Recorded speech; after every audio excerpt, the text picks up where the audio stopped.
আমার নাম ইবা। ইভা, বয়স কত? বয়স 40। 40। আচ্ছা, শুরু করেন আপনি যেখান থেকে বলতে চান। তার আগে একটু বলেন জন্ম জেলা কোথায়, কোন জেলায় জন্মগ্রহণ করেছেন? কুমিল্লাতে। আমার সবচেয়ে আমি আজকে 10 বছর ধরে আপনার অনুষ্ঠান শুনি। 10 বছর? হ্যাঁ, তার চেয়ে সবচেয়ে বেশি আমি প্রিয় আপনার। কেন প্রিয় সেটা আমি বলবো যে আপনাকে আমি ভাইয়ের মতোই দেখি, তবে আপনার গল্প শুনতে শুনতে আমি এরকম আগ্রহ হয়ে গেছি যে আমার জীবন লাইফের গল্পটা আমি কিবরিয়া ভাইকে শেয়ার করব। আচ্ছা, শিওর, প্লিজ। আমি যখন গল্পটা আসলে আপনার এই গল্পটা আমি আসলে সত্য কথা বলি, দর্শক আপনাদেরকে বলি, শ্রোতাদেরকে বলি, শ্রোতা দর্শক বলছি, ইউটিউবে যেহেতু দেখাও যায় সেই জায়গাটা থেকে বলছি, দেখা তো যায় না আসলে শোনার ফরম্যাটে দেখা, এবং এটা আমরা ভিডিও করছি না ওনার সামাজিকতার কথা চিন্তা করে। এই যে গল্পটা উনি বলতে এসছেন সেই গল্পটাতে আমি ওনাকে আসলে নিরুৎসাহিত করেছিলাম, এবং সেই জায়গাটা থেকে আমি জিজ্ঞেস করেছিলাম যে কেন বলতে চান। তো উনি খুব সুন্দর করে বলেছে আমি আসলে হালকা করতে চাই নিজের মনটাকে। And the thing is that আমার মনে আছে আমি যখন জীবন গল্প শুরু করি অনেক আগে এবিসি রেডিওতে করতাম সেই সময়ে, যদিও একটা রেডিওতে বসে আরেকটা রেডিওর কথা বলা উচিত না, তাও আসলে সবাই যেহেতু জানে শ্রোতারা সেই জন্য বলছি। তো ওই সময়টাতে শুধু বলতাম যে আসলে ওই সময়টা তখন আমি নিজেও বুঝে উঠতে পারিনি যে কেন এই অনুষ্ঠানগুলো করছি বা কেন মানুষ শুনছে। ধীরে ধীরে প্রতিদিন গেছে, শিখেছি। তো সেই সময়টাতে বলতাম যে কিছুই না, শুধু মন খুলে বলার জন্য আমার কাছে আসুন, এবং যদি কেউ না শুনে তো আমি শুনবো। তো আপনার কেসটা ঠিক সেরকম হয়ে গেল। চলেন শুরু করি। এখন আমার মেন গল্প হচ্ছে আমি যখন ছোট ছিলাম, হ্যাঁ তখন থেকে শুরু করি। আমার জন্ম জেলা কুমিল্লাতে। তো আমরা 4 বোন 3 ভাই। তো আমার 2 ভাই সবার বড়, আর আমার 2 বোন আমার বড়, তারপর আমি। তো আমার বাবা ছিল একদম রাজতন্ত্রের ছিল না, তার মধ্যে মোটামুটি কম ছিল না। কি ছিল? মানে রাজার মতো? হ্যাঁ, ওরকম ছিল না, তার মধ্যে কম ছিল না, মানে দেশের মধ্যে মানে আর আমাদেরকে এরকম ভাবে তৈরি করছে যে সবার পড়াশোনা এবং আমাদের স্বাচ্ছন্দ্য এবং চলাফেরা, মানে ওনার এরকম ভাবে চলাফেরা করছে যে আমি 8-10টা বাবার মধ্যে পাই না। দেখিও না। কয় ভাই বোন ছিলেন আপনারা? আমরা 7 ভাই বোন। আপনি বড় সবার?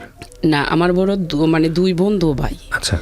তো এখন বড় ভাই থাকলে ঘরের মধ্যে যে আদরের দুলালি হয়, আর ঘরের মধ্যে সবচেয়ে আদরের দুলালি আমি। তো ওইরকম ভাবে বেরিয়ে উঠছি। যখন আমি স্কুলে ভর্তি হয়েছি তো আমি পড়াশোনাতে খুব মেধাবী ছিলাম।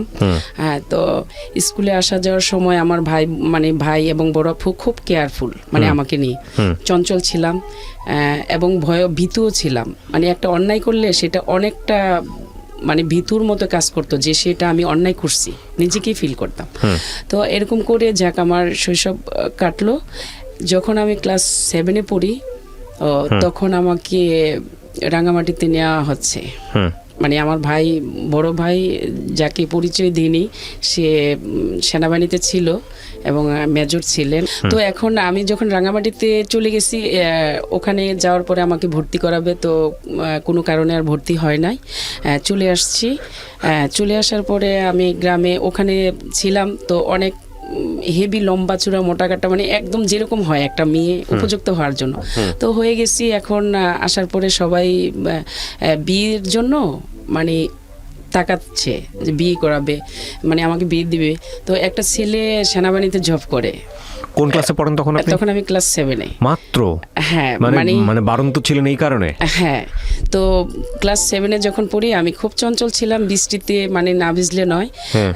তো আমার ভাইস্তা এবং আমি খুব তড়িহড়ি করে দৌড়াদৌড়ি করতাম। এক ভাই আমাকে দেখে খুব ওর ইচ্ছে হচ্ছে যে আমাকে ওর সঙ্গে নিয়ে বানাবে।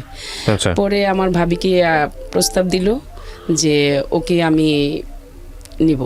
পরে বলছে যে ক্লাস 7-এ পড়ে ছোট্ট একটা মেয়ে, এখন তো ওর বড় বোনও আছে, এবং আমার বড় বোন বিয়ে হয়ে গেছে, শুধু আমি সিরিয়ালে।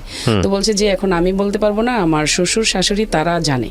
তো পরে আমার আব্বা গেল, যাওয়ার পরে কারণ ছোট মেয়ের বিষয়তে এগুলো বলা উচিত না, তো পরে আমাকে গ্রামে পাঠিয়ে দিল।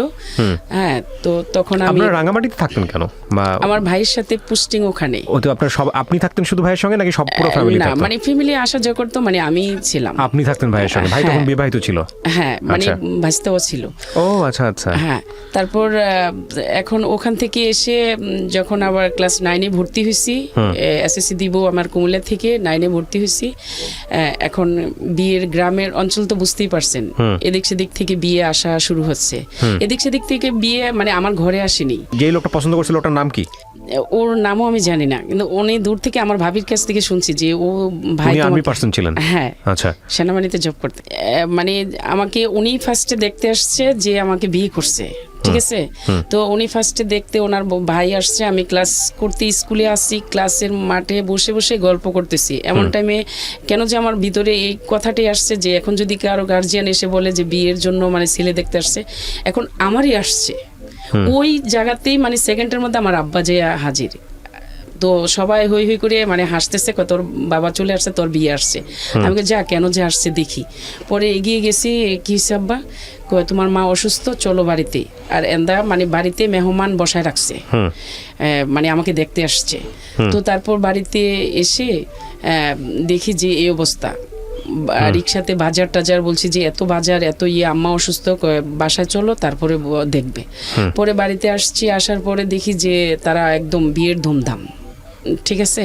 তখন দেখে চলে গেছে। পরে আমার আম্মা আমাকে প্রশ্ন করছে, পরের দিন স্কুলে যাচ্ছি, তখন ড্রেসিং টেবিলের সামনে আম্মা প্রশ্ন করতেছে যে তুমি কি বলো? আমি বলছি যে আমার ফার্স্ট মানে হচ্ছে আমার পরীক্ষা, আমি সাপ্টার মনে করি আমার পরীক্ষাটা, আমি পরীক্ষা দিব, এসএসসি পাস করব, তারপরে আমি ইন্টার যাব, তারপরে এটা তোমাদের মানে ডিসিশন, আমি ইন্টার পাস করার পরে তোমাদের ডিসিশন। তো আমার আম্মারও ইচ্ছে ছিল যে আমাকে মানে পড়াশোনা করাবে। হ্যাঁ, তো আমার আব্বার একটাই কথা যে আমি বিয়ে দিয়ে দেব, ঠিক আছে। তো বিয়ে দিয়ে দিব। এখন ওদের সাথে ফয়সালা ছেলে দেশের বাইরে থেকে আসছে, সৌদি থেকে, মানে স্বর্ণগয়না দিবে, ঠিক আছে। তো স্বর্ণগয়না দিবে, তার জন্য আমাকে মানে বিয়ে আমার বাবা দিয়েই দিবে।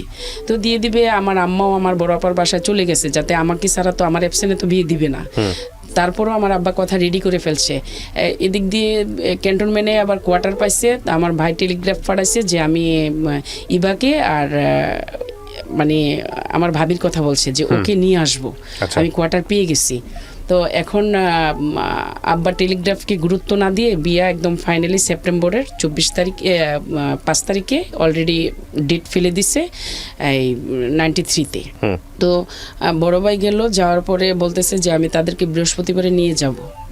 হ্যাঁ, পরে বলল যে না, ওর বিয়ে ঠিক হয়ে গেছে, তুমি আসতে হবে।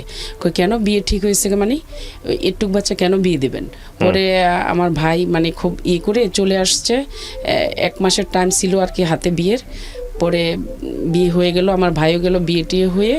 এখন ওদের বাড়িতে যাওয়ার পর কথাবার্তার মধ্যে ছিল যে আমাকে পড়াশোনা করাবে, ঠিক আছে। তো এখন পড়াশোনা আর করাবে না, ও দেশের বাইরে বিয়ের 7 দিন। আপনার বিয়ে হয়েছে? হ্যাঁ, বিয়ে হয়েছে। আচ্ছা, সেপ্টেম্বরের 5 তারিখে আমার 93-তে বিয়ে হয়েছে। তো আমাকে ও 3 মাস 7 দিন পর দেশের বাইরে চলে যাবে। এর মধ্যে কথা চলতেছে যে ছেলে কি করতো? দেশের বাইরে থাকতো। ছেলে দেশের বাইরে থাকতো? কোন দেশে থাকতো? সৌদিতে। আপনার চেয়ে বয়সের ডিফারেন্স কত ছিল? প্রায় 20 থেকে 15। আপনি তখন কোন ক্লাসে পড়েন? ক্লাস 10-এ? হ্যাঁ, 15 থেকে 16 বছর বয়স আপনার। আর ওর বয়স হলো 30 থেকে 32। হ্যাঁ, আচ্ছা। তো তখন আমাকে, আমি বলছি যে আমি পড়াশোনা করব, আমাকে মানে ওরকম ভাবে মানে ঘরে বলা হোক যে না, রুবি এখানে থাকবে না, সরি এবার থাকবে না, আমি ইয়ে করব। হ্যাঁ, পরে ওরা কি করলো, মানে পড়াশোনা করাবে না। হ্যাঁ, বিয়ের দিনের ঘটনা, আজকে আমাকে বিয়ে হয়েছে 2-2.5 ঘন্টা হচ্ছে, আমার মুখ দেখাইতে বলছে, ঠিক আছে। ওদের মানে একটা রুমের মধ্যে দিছে আমাকে মুখ দেখানোর জন্য, মানে সবাই শেষ দেখে যাবে। হ্যাঁ, সবাই দেখে যাবে এবং ওর সাথে আমাকে মিষ্টি মুখ করাবে, ঠিক আছে। ও তখন আমি তো আর জানি না, ও আমাকে 20টা টাকা দিছে হাতে, সেটা আমি জানি না, ঠিক আছে। তো আমি হাতে এইভাবে মানে টিস্যুর মতো। ছেলেকে দেখেছিলেন এর আগে আপনি বিয়ের আগে? হ্যাঁ, পছন্দ করেছিলেন? ছেলে দেখেছি, হয়তো আমি জানি না যে এটা ছেলে, আমি ভাবছি ওর বন্ধুকে যে এটা ছেলে, কারণ আমার বাবা তো আমাকে এরকম ছেলে ছাড়া বিয়ে দিবে না, ঠিক আছে। তারপরে বিয়ের দিন দেখছি যে না, যখন বরযাত্রী আসতেছে যে এই ছেলের কাছে আমি কিভাবে কবুল বলবো, তখন আমার মাথা এলোমেলো হয়ে গেছে। কেন? কারণ এই ছেলে দেখতে একদম আনস্মার্ট এবং আপনার পছন্দ হয়নি, সোজা বাংলা হচ্ছে এটা। হ্যাঁ, তো তারপরও যাক, আমি মেনে নিচ্ছি, চলতেছি। এখন আমার যখন আমাকে মুখ দেখাতে দিছে, ও 20টা টাকা যে আমার হাতে দিছে সেটাও জানি না, 5 লাখ টাকা সেটাও জানি না, ঠিক আছে। ও আমাকে 20 টাকা হাতে দিয়ে ও আমাকে বলতেছে, মানে নানান মন্তব্য প্রশ্ন করতেছে, যেটা প্রথম দেখাতে হয়। তো আমি চুপচাপ বসে আছি। যখন ফজরে আজান দিছে, ও আমার পিছনে একটা লাত্তি দিয়ে একদম হামাগুড়ি দিয়ে আমাকে ফেলে দিয়ে চলে গেছে 20টা টাকা হাতে থেকে নিয়ে, ঠিক আছে। মানে এটা কি বাসর রাতের গল্প বলতেছেন আপনি? না, এটা প্রথম দিন, মানে বিয়ের প্রথম দিন রাত্রে, মানে 2-2.5 ঘন্টা পরে। 2-2.5 ঘন্টা পরে। আমি একটু শেষ করি। বিয়ের প্রথম দিন রাত্রে তো আমরা যত জানি বাসর রাত না, ওইটা ওইভাবে এখনকার মতো হয় নাই, মানে 3 দিন পরে হয়েছে। আচ্ছা, না আমি তাহলে ওই রাতটা কি ছিল? সবাই আসা যাওয়া করতেছিল? হ্যাঁ, সবাই আসা যাওয়া, মানে আমাকে ছেলের মুখ দেখাবে, ছেলেকে আমার মুখ দেখাবে, মানে মিষ্টি মুখ করা, এটা মানে আচ্ছা। আমাদের গ্রামের চাল। আচ্ছা, এই আপনি তখন আপনার বাড়িতেই ছিলেন? হ্যাঁ, আমাদের বাড়িতেই ছিলাম। আড়াই ঘন্টা হয় বিয়ে হয়েছে। আচ্ছা। ওদের বরযাত্রীও মানে এখানে মানে কিছু লোক আছে, কিছু লোক চলে গেছে। তো তখন আমাকে ও মানে এসে আপনাকে আলাদা রুমে কথা বলতেছিল? কথা বলতে দিছে, তো সবাই মিলে মিষ্টি খাওয়াবো। তো আমাকে ও 20টা টাকা হাতে থেকে টান্দা নিয়ে পিছনে একটা লাথি দিয়ে মানে আমাকে একদম হামাগুড়ি দিয়ে ফেলে দিছে। আমি তো প্রস্তুত না। কেন এটা করলো আমি নিজেও জানি না সত্যি, কারণ ওর তো আড়াই ঘন্টা হয়েছে বিয়ে হয়েছে, ওর সাথে তো আমার কোনো আগেরও কথা নেই, এখনো আপনি কথা কিছু শুরু জিজ্ঞেস হয়নি। করতেছিল যে অ্যানসারটা এরকম জিজ্ঞেস আমি করতেছিল? কিছুই জিজ্ঞেস করি নাই। না, ও মানে, জিজ্ঞেস করতেছিল কিছু? ও আমাকে মানে বলছে যে এখানে শো, মানে এটাই বলছে। ও আচ্ছা আচ্ছা, তো আপনি আমি রাজি তো হননি? এগুলো তো আমার কমন নেই বা আমি আচ্ছা, এগুলো আপনার কোনো বুঝি আইডিয়া না। নাই? হ্যাঁ, তো পরে ও আমাকে হামাগুড়ি দিয়ে ফেলে দিয়ে তো ও দরজা খুলে চলে গেছে। পরে আমি আমার খালাতো বোনকে বললাম যে এটা কি করলো, মানে এটা কেন হলো? পরে বলছে চুপ, বা মানে বাসা বড় মানে প্রায় ওদের বাড়ি আমাদের বাড়ি, আমার আপুদের বরযাত্রীও ছিল মানে 1500 মানুষ। বলছে যে সবাই শুনবে, চুপ, আমি এটা পরে দেখছি। এই কথা বলে এখন উনি শেষ করে ফেলছে এখানে।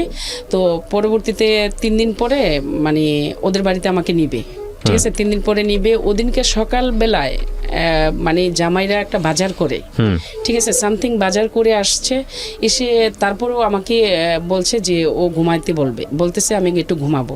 তো ঘুমাইলে ঠিক আছে, তুমি এই ঘরে একটু ঘুমাও, এই ঘরে একটু ঘুমাও। এখন আমাকেও দিছে, কয় ও ঘরে একটু যা।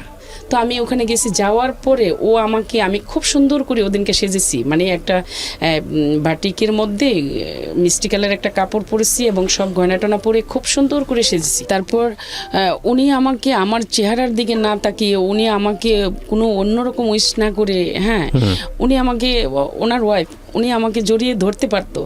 উনি আমাকে কি বললো যে আমাদের বাড়িতে আজকে যাবে, যে নেকড়াটা সহকার যে আমাদের বাড়িতে নিয়ে যাও।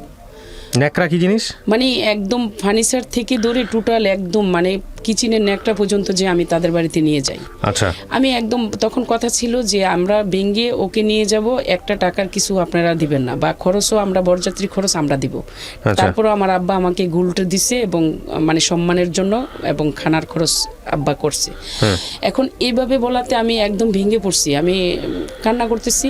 পরে সবাই চলে আসছে, ও বের হয়ে গেছে। পরে বলতেছে কি হয়েছে, ও কান্না করতেছে কেন? ওর হয়তো আমাকে পছন্দ না সেজন্যে। হ্যাঁ, পরে আমি বললাম যে না, মানে ও আমাকে মুখটা চেপে দিয়ে পরে চলে গেছে। তো আমিও ওর সম্মানের দিকে তাকাই আর কিছু বললাম না, ঠিক আছে? না বলে আমি ওদের বাড়িতে গেছি। বাড়িতে যাওয়ার পর থেকে দেখি যে মানে গ্রাম অঞ্চল, এটা ওটা বলা হচ্ছে।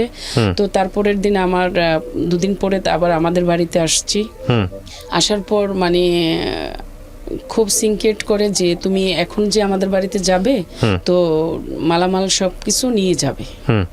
তো আমি ওনাকে, এটা আমার হাজবেন্ড বলে। ওই বিয়ের কয়দিন পরের ঘটনা? বিয়ের এটা 5 দিন পর। 5 দিন পরে আপনাকে মালামাল সব নিয়ে যেতে বলতেছে? মানে কি আপনার বাসায় মালামাল কি ছিল? আর মানে আমাদের মা এখান থেকে ফার্নিচার দিয়ে দেওয়ার কথা উনি বলতেছে, কিন্তু বিয়েতে কথা ছিল না যে যৌতুক, কিন্তু কথা ছিল না যে যৌতুক ওনাকে দিবে। তারপরে এখন আমিও নীরবে, একদম নীরবতা পালন করতেছি যে এখন আমি কি করব, আমার আব্বা কি প্রশ্ন করব, মানে কিভাবে করব, বা এখন ওনাকেও আমি কিভাবে কি বলবো। তো আমি নীরবতা পালন করতেছি। এর মধ্যে 8 দিন হচ্ছে, মানে আজকে বিয়ের, আমাকে রেখে উনি টঙ্গী কলেজ গেট চলে আসছে। টঙ্গী কলেজ গেট চলে আসছে, আসার পরে 3 দিন পর আবার গেছে। তো আমি ওদের বাড়িতে যাব, উনি আজকেও আমার সাথে ওনাদের বাড়িতে যাবে না, ঠিক আছে? উনি ঢাকা চলে আসবে। টঙ্গী কলেজ গেট আসছে, তো আমি জানি যে উনি ঢাকা আসছে, ঠিক আছে? তো ওনার আবার বোনের জামাই কাস্টম অফিসার, ওদের বাসায় উত্তরা 7 নম্বরে, এখানে আসা যাওয়া হয়। তো এভাবে রানিং করতে করতে 3 মাস 7 দিন চলে গেছে। উনি বেশি সময়টা ঢাকা ছিল, আর আমার সাথে মানে ভেঙে থাকাতে প্রায় 15 দিন ছিল আমার সাথে। আচ্ছা, তো তখন আপনি ওর বাসাতে নাকি আপনার নিজের বাসাতে? আমি আমার শ্বশুর বাড়িতে এবং আমাদের বাড়িতে এইভাবে যাতায়াত। আচ্ছা, হ্যাঁ। তারপরে যখন নাকি দেশের বাইরে চলে যাবে, তো আমাকে আবার ঢাকা নিয়ে আসছে 1 মাসের জন্য। আমার এই যে ক্যান্টনমেন্ট, আমার ভাই কোয়ার্টার পাইছে, ওখানে নিয়ে আসছে। এই নিয়ে এসেও এখানে সকালে চলে যায়, সকাল 8টার মধ্যে ঘুমের থেকে উঠে নাস্তা করে বা 10টার মধ্যে নাস্তা করে চলে যায় এই কলেজ গেটে। আচ্ছা, ওখান থেকে আসে রাত 12টা 1টায়। তো তখন আমার বড় ভাই বলতেছে যে ও কোথায় যায়, ও যায়টা কোথায়, মানে ওর তো কোনো কাজ নেই এখন, তো দেশের বাইরে চলে যাবে, ওর ওয়াইফের সাথে সময় দেওয়া এটাই ওর কাজ, ও কোথায় যায়। তো আমার ভাইও বলছে যে ও খারাপ একটা ছেলে। তখন খারাপ একটা ছেলে মানে কি, মানে হুট করে বলে ফেললো একদম, ফুট করে বলে ফেলছে। ওর চালচরণ দেখে যে সকালে যায় রাত্রে আসে, তখন বলছে যে ও একটা লুচ্চা, মানে ও কোথায় যায়, কোথায় সময় কাটায়। রাতের বেলা থাকতো না আপনার কাছে? জি, রাতের বেলা থাকতো না, খুব কম। আচ্ছা। তো তারপরে আমার ভাই মানে খুব কান্নাকাটি করতো যে আমার বোনটারে মানে আসলে আমার আব্বা কোথায় দিল। তো যাক এরকম করে মানে পরবর্তীতে ও 3 মাস 7 দিন পর তো বাইরে চলে গেল।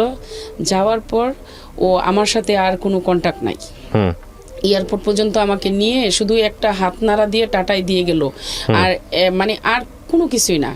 তো মন মানসিকতা এরকম ভাবে ভেঙে গেছি যে ওকে ছাড়া আমি কিভাবে মানে কাটাবো, ঠিক আছে। আমি এরকম করে করে মানে ওর কথা ভেবে ভেবে দিনে রাতে 24 ঘন্টা মানে আমি শুধু ওর কথাই, আমার আর কোনো, আমার যে অভিভাবক আছে প্লাস আমার একটা লাইফ আছে বা আমার পড়াশোনার কথা আমি এখন ভুলে গেছি, মানে আমার মনেই আসে না যে আমি পড়াশোনা করব। সবকিছু মিলে শুধু ওকে ভাবতে ভাবতে আমার মেন্টাল অন্যরকম হয়ে যাচ্ছে। চিঠির অপেক্ষা করি, তখন তো ফোন ছিল না। তখন কি দেশের বাইরে চলে গেছো? হ্যাঁ, মানে দেশের বাইরে চলে গেছে। তখন আমি চিঠির অপেক্ষা করি। তো আমাদের এখানে মানে পিয়ন আসতো সোমবারে, শনিবারে, সোমবারে আর বৃহস্পতিবারে, 3 দিন পিয়ন আসতো। 3 দিন পিয়নের মানে অপেক্ষায় থাকি যে আজ বুঝি মানে আমার চিঠি আসবে, ঠিক আছে। তো এরকম করে করে মানে দৌড়াইয়া দৌড়াইয়া মানে খালি এই বাড়িতে ও বাড়িতে যাই, তোমাদের চিঠি আসছে? হ্যাঁ আসছে। তো পিয়ন কোথায় গেল? চলে গেছে। পিয়ন চলে গেছে মানে তো আমার চিঠি, তোর চিঠি আসলে তো তোর দিয়ে যেত, আমার ভাবিরা এটা বলে। তো এরকম করে করে মানে 2 মাস চলে গেছে। 2 মাস ধরে অপেক্ষা করতেছে, আসে না। 3 মাস অপেক্ষা করছে, আসে না। 4 মাস অপেক্ষা করছে, আসে না। 7 মাস পরে গিয়ে একটা চিঠি আসছে। 7 মাস পরে চিঠি পাঠাইছে? হ্যাঁ, তো 7 মাস পরে গিয়ে একটা চিঠি আসছে। চিঠির মধ্যে লিখছে, কেমন আছো, ভালো আছো, আমার স্নেহ নিও, আমার আদর নিও, এটা লিখছে। আব্বা আম্মা কেমন আছে, মানে ইতি ওর নামটা লিখছে। পরে আর কিছু লিখলো না। আমি নিরবতা পালন করতেছি যে এটা কি, মানে এটা কি 7 মাসের অপেক্ষা? হ্যাঁ, পরের সপ্তাহে আবার চিঠি হলো আসছে। মানে দৌড়াইতেছি যে গ্রামে এরি ক্ষেত আছে না, অন্য পাড়াতে চলে গেছে পিয়ন। পরে করছি কি, ওখানে গেছি যে আমার অপেক্ষা, যে ও আবার লিখছে যে আমি পরবর্তীতে চিঠি পাঠাবো, আমার হাতে সময় নাই। পরে করছি কি, দৌড়ে আরেক বাড়িতে গেছি। যাওয়ার পরে এরিখের দিয়ে মানে হামুগুড়ি দিয়ে পড়ে গেছি, কাদার মধ্যে পড়ে গেছি। দৌড়াইয়া যায় ও পিয়ন বলতেছে, মামুনি তুমি দৌড়াইও না, আমি আসতেছি, আমি তোমার জন্য লুকোচুরি করে। মানে পিয়ন কি করতো, মানে বলতো যে আমি যে আসছি আপনারা গোপনে চিঠি পড়বেন। মানে আমাদের বাড়িতে প্রায় 20-25টা চিঠি দিয়ে যেত। বলতো যে গোপনে চিঠি পড়বেন, কিন্তু এই মানে আমার নাম ধরে বলতো যে ইবাকে জানাবেন না। হ্যাঁ, মানেটা কি, মানে চিঠি আসতো আপনার বাড়িতে ঠিকই, কিন্তু আপনাকে আমার হাজবেন্ডের চিঠি আমার হাতে আসতো না, কিন্তু আমার চাচাতো ভাইয়েরা মানে নানান জনে থাকতো, তাদের চিঠি আসতো। আমার হাজবেন্ডের আবার একটা চিঠি আসছে আমার কাকাতো বোনের কাছে। পিয়ন বলতেছে যে মামনি তুমি দৌড়াইও না, তোমার চিঠি থাকলে মা আমি দিয়ে আসতাম। তো সবারও বলে রাখতো যে আমি যে চিঠি দিয়ে দিছি ইবা যে কিছুতে না জানে। হ্যাঁ, এরকম করে মানে ও লুকোচুরি করে, যাতে দেখে কি না দেখে লুকোচুরি করে। মানে চিঠি কি আপনার হাজবেন্ড আপনাকে লিখতো নাকি? আমারে লিখতোই না, আপনার লিখতোই না, অন্যজনকে লিখতো। হ্যাঁ, মানে আমাকে পোস্টই করতো না, আমাকে চিঠি মানে পোস্টই করতো না, বুঝছেন। তো আমার এক ঘরে বসে থেকে চুপে চুপে এক ঘরে বসে থেকে এমুক ঘরে অমুকের চিঠি আসছে, এমুকের চিঠি আসছে, যার যার ঘরে ঘরে দিয়ে আসতো। হ্যাঁ, আর আমার চিঠি নেই, কোথায় দিবে? আমার কাকাতো বোনেরা অনেক কান্না করছে, কাকাতো ভাবিরা অনেক কান্না করতো, জ্যাঠাতো ভাবিরা অনেক কান্না করতো যে ওর একটা চিঠি নেই, নিজের হাতে লিখে যদি ও যদি চালু না হইতো, নিজের হাতে লিখে মানে চিঠি দিয়ে আসতাম। হ্যাঁ, তারপরে ওরা কি করলো, এরকম করে একদিন আমার কাকাতো বোনের কাছে একটা চিঠি আসছে। পরে বললাম ওনাকে যে কাকার চিঠি কার? তো ও কাকা আমার মুখের দিকে তাকাইয়া বলতেছে কি, অন্য একটা ছেলের নাম দিছে, ওর চিঠিটা হচ্ছে মানে আমার হাজবেন্ডের চিঠি পাঠাছে ওর মেয়ের কাছে, ঠিক আছে। পরে চিঠিটা ওর মেয়ের দেনে কাকাই আমার সামনে পড়ছে মনে মনে, ঠিক আছে। তো আমি তো আর ওনার অ্যাড্রেসটা ওনার তাইনা দেখতে পারি না, পারি নাই। তো পরে কি করলো, চিঠিটা মানে ওরা পড়ার পরে আমি ওখান থেকে কেঁদে কেঁদে চলে আসছি, ঠিক আছে। এরকম করে আমার কাটাইলাম 2.5 বছর। 2.5 বছর সে দেশে আসে নাই? না, দেশে আসে নাই। 2.5 বছর। 7 মাস পরে যে একটা চিঠি আসছে, তার আবার 6 মাস পরে একটা চিঠি আসছে, এই 2টা চিঠি আসছে, এরপরে আরেকটা চিঠি আসছে। তো আমার এরকম করতে করতে আমার ব্রেনটা শর্ট হয়ে গেল। হ্যাঁ, আমি শুধু ঘুমের ওষুধ খাইয়া একদিন একদম মানে অজ্ঞান হয়ে গেছি। আপনি কি ওই সময় লেখাপড়া করতেন না লেখাপড়া বন্ধ হয়ে গেছে? আমাকে বন্ধ করে দিয়ে গেছে পড়াশোনা। আচ্ছা, পড়াশোনা বন্ধ করে দিয়ে গেছে। তখন আমি, আমার অভিভাবকরা আমাকে নিয়ে খুব অন্যরকম একটা বিব্রত ফিল করতেছে, আমাকে এখানে ওখানে মানে নিয়ে যায় যে আমি কিভাবে সুস্থ হব। ঠিক আছে, পরে একদিন আমার মানে ডেট আসছে যে তারা আসবে, কিন্তু আমি আমার কাছে কখনো বলেনি। আমি শুনছি যে এই আমার হাজব্যান্ড বাংলাদেশে আসবে।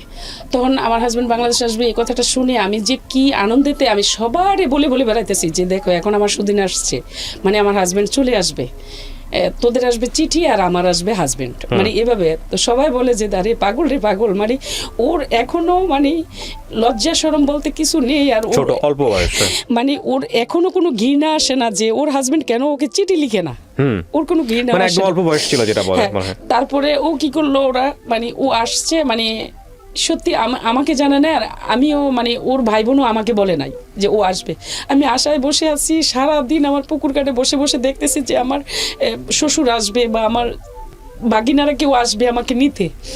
সারাদিন তাকায় থাকি, শুধু খালি পুকুর ঘাটে আমার টেনে টেনে আমার আব্বা নিয়ে আসে, তুমি এখানে কি করো, এখানে কি করো। আমি কি দেখতেছি কেউ আসে কিনা ওখান থেকে, হ্যাঁ কে আসবে, আসলে বাসায় আসবে। ঠিক আছে, পরবর্তীতে আমি ঘুমের 25টা ওষুধ খেলাম।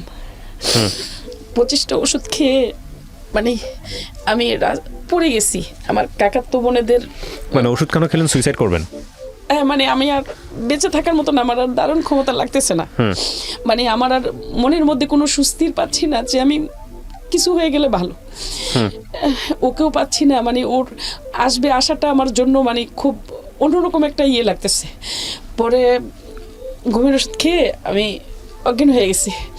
অজ্ঞান হয়ে যাওয়ার পরে আমার শ্বশুরবাড়ি থেকে লোক আসছে। হ্যাঁ, ও কিন্তু ঢাকাতে আসছে, মানে টঙ্গী কলেজ গেটে। পরে ও আমার ভাই আমার ভাবিরা মানে দেশে ছিল, ওরা কুমিল্লা, তখন আবার কুমিল্লা ক্যান্টনমেন্টে ইয়ে হয়েছে, মানে পোস্টিং হয়েছে। তো আমারে ট্রিটমেন্ট করানোর পরে 3 দিন পরে আমারে নিয়ে গেছে এই কুমিল্লা ক্যান্টনমেন্টে নিয়ে গেছে। নিয়ে যাওয়ার পরে আমি ওখানে 3 দিন পরে আমার ছোট ভাই আর আমার এক ফুফাতো ভাই গেছে যে তোর হাজবেন্ড আসছে। আচ্ছা, মানে আমি এলাকাটারে গরম করে ফেলছি। ও ভাবি তাড়াতাড়ি উঠো, ওই ভাবি পাশের ভাবিরও বলতেছি এই ভাবি তাড়াতাড়ি উঠো, তুমিও আমার সাথে যাবে, মানে আমার হাজবেন্ড আসছে, মানে আমার হাজবেন্ড আসছে বিদেশ থেকে, তুমিও চলো, তোমরাও যাবে। সবাই বলতেছে মানে এবার তুমি একটু ধৈর্য ধরো, তুমি একটু শান্ত হও, যাবে তো সত্যি, তুমি শান্ত হও, তুমি রেডি হও আর আমি তোমার খাবার রেডি করি। ওদেরকে, ওরা আসছে, ওদেরকে খাবার দিতে হবে না? আমি কই না, ওরা খেতে হবে না, তোমরা খাবে নাকি আমাকে নিয়ে যাবে, খাইলে দেরি হয়ে যাবে। মানে আমি অস্থির হয়ে গেছি যে ওকে আমি কখন দেখবো। হ্যাঁ, তারপরে আসছি, এই রেডি হয়েছি। রেডি হওয়ার পরে আমার ভাবি আমাকে মুখে খাবার উঠায় দিতেছে আর আমি হেঁটে হেঁটে রেডি হচ্ছি আর খাইতেছি। পরে আমাকে আইনা বাস ট্রেনে উঠাই দিয়ে গেল, রিক্সা দিয়ে এসে। হ্যাঁ, পরে বাসায় আসছি। আমি বলছি যে আমি তো এইখানে যাব না, আমি আমার শ্বশুর বাড়িতে যাব। তো আমার আব্বাও বলতেছে যে ও এরকম পাগল হয়ে গেছে, মানে ওর আত্মসম্মান বোধ কিছুই নাই। ও আসবে 1 সপ্তাহ ধরে, ও এসে পড়ছে 1 সপ্তাহ হয় ও আসছে, এখনো ওকে খবর মানে আজও পর্যন্ত কেউ নিতে আসছে না। ও যে মানে কখনো না যায়, মানে আমার আব্বা আবার আমার সিফাইবাক আমার বোন থাকে, ওখানে চলে আসছে। ওখানে চলে এসে যে একেবারে থেকে তো আমার অর্ডার ছাড়া যাবে না। তো পরে 4 দিন পরে আমি কুমিল্লাতে আসার 3 দিন পর আমার চাচা শ্বশুর আসছে আমাকে নিতে। আমার চাচা শ্বশুরের দেখে আমি দৌড়াইয়া যে জড়াইয়া ধরে বলতেছি বাবা মানে শাহেদ কি আসছে? হ্যাঁ, পরে বলতেছে যে হ্যাঁ আসছে তো, আজকে 1 সপ্তাহ হয়, ঢাকা থেকে আসছে পরশুদিন। পরে আমি যাই তড়িঘড়ি করে, আমি তো আগেই ব্যাগ গুছিয়ে রাখছি যে আমি তাদের বাড়িতে যাব। যাবারের পর মানে আমার আম্মা বলতেছে তোমার আব্বা তো নিষেধ করে গেছে যে তুমি যাবে না। আমি গো তোরে নিষেধ, আমি তো বিয়ে বই না, আমার বাবাই তো আমাকে বিয়ে দিছে, তাহলে এখন কেন না করে যাবে? আমি যাব, ওকে দেখব। পরে বাড়িতে মানে গেছি, যাওয়ার পর আঞ্চলিক ভাষায় মানে আমার শাশুড়ি আমাকে বলতেছে হাইয়ের পাগল হয়ে গেছে, দৌড়ে আসছে, ওরে যে যাইয়া আনতে হবে ওইটা দেখছে না, বেড়ার কথা শুনছে, দৌড়ে এসে পড়ছে। আমি আর এগুলাতে কোনো কান নেই, যাইয়া ও সিলিংয়ের উপরে উঠে আসে, লাকিসেতে কি যে নামাইতেছে, সিলিংয়েতে নিচে নামছে, পরে আমি ওরে জড়াইয়া যাইয়া মানে সবার সামনে জড়াইয়া ধরছি, মানে কেমন আছো। কত বছর পরে এটা? 2.5 বছর পর। 2.5 বছর পর, আচ্ছা। পরে জড়ায় ধরছি ওকে সবার সামনে, ওর মানে ফুফা শাশুড়িরা, চাচা শ্বশুররা, ওর বাবা, মানে ওর মারা, মানে ওর বোনের জামাই, সবাই এখানে সবার সামনে জড়ায় ধরছি যে কেমন আছো। ও আমাকে ধাক্কা মেরে মানে ফেলে দিল, ওহো, ধাক্কা মেরে ফেলে দিল। পরে আমি কি করলাম যে ওকে দেখছি না, মানে মনে হচ্ছে কি আমার অশান্ত মনটা একদম শান্ত হয়ে কলিজাটা একদম শীতল জায়গায় বসে গেছে যে ওকে দেখছি। পরে আমি বারবার উকি ঝুঁকি মারি যে আমি তো ওকে মানে ইয়ে করলাম, হ্যাঁ দেখছি তো, ও তো আর এদিকে আসে না। পরে আমার শাশুড়ি আমাকে রান্না করতে দিল, আমি রান্না করতেছি, আমার অস্থিরতা বেড়ে আবার যাচ্ছে যে ও কেন এদিকে আসে না, ও কেন এদিকে আসে না। হ্যাঁ, পরবর্তীতে ওকে কি করলাম, মানে ওর ভাগিনারে দিয়ে, মানে আমার ভাগিনার দিয়ে খবর দিছি যে তোমার মামাকে একটু আসতে বলো, তারপরও আসে নাই।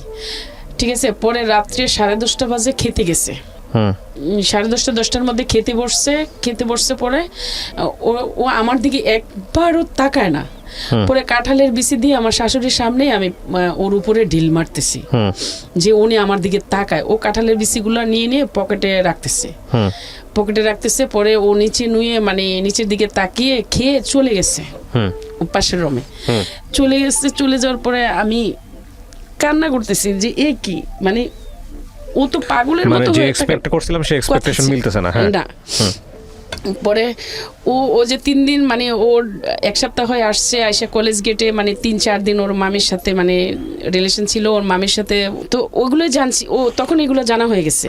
তারপরে ও কি করলো, মানে আমার দিকে তাকায় না, ওর রুম মানে ওর বাবার রুমে চলে গেছে। ওর বাবার রুমে খাইয়াই যায় ওর সব সময়, এখনো এই কাজটা আছে, মানে খাওয়ার পরে ও গন্তব্যে ঘুমায় যাবে। তো ও করছে কি, ওর বাবার খাটে পড়ে ঘুমাচ্ছে, আর আমি আমার জালের সাথে মানে শুয়ে আছি। তো শুয়ে আমার তো আর আমি 15 দিন 20-25 দিন ঘুমাইনি।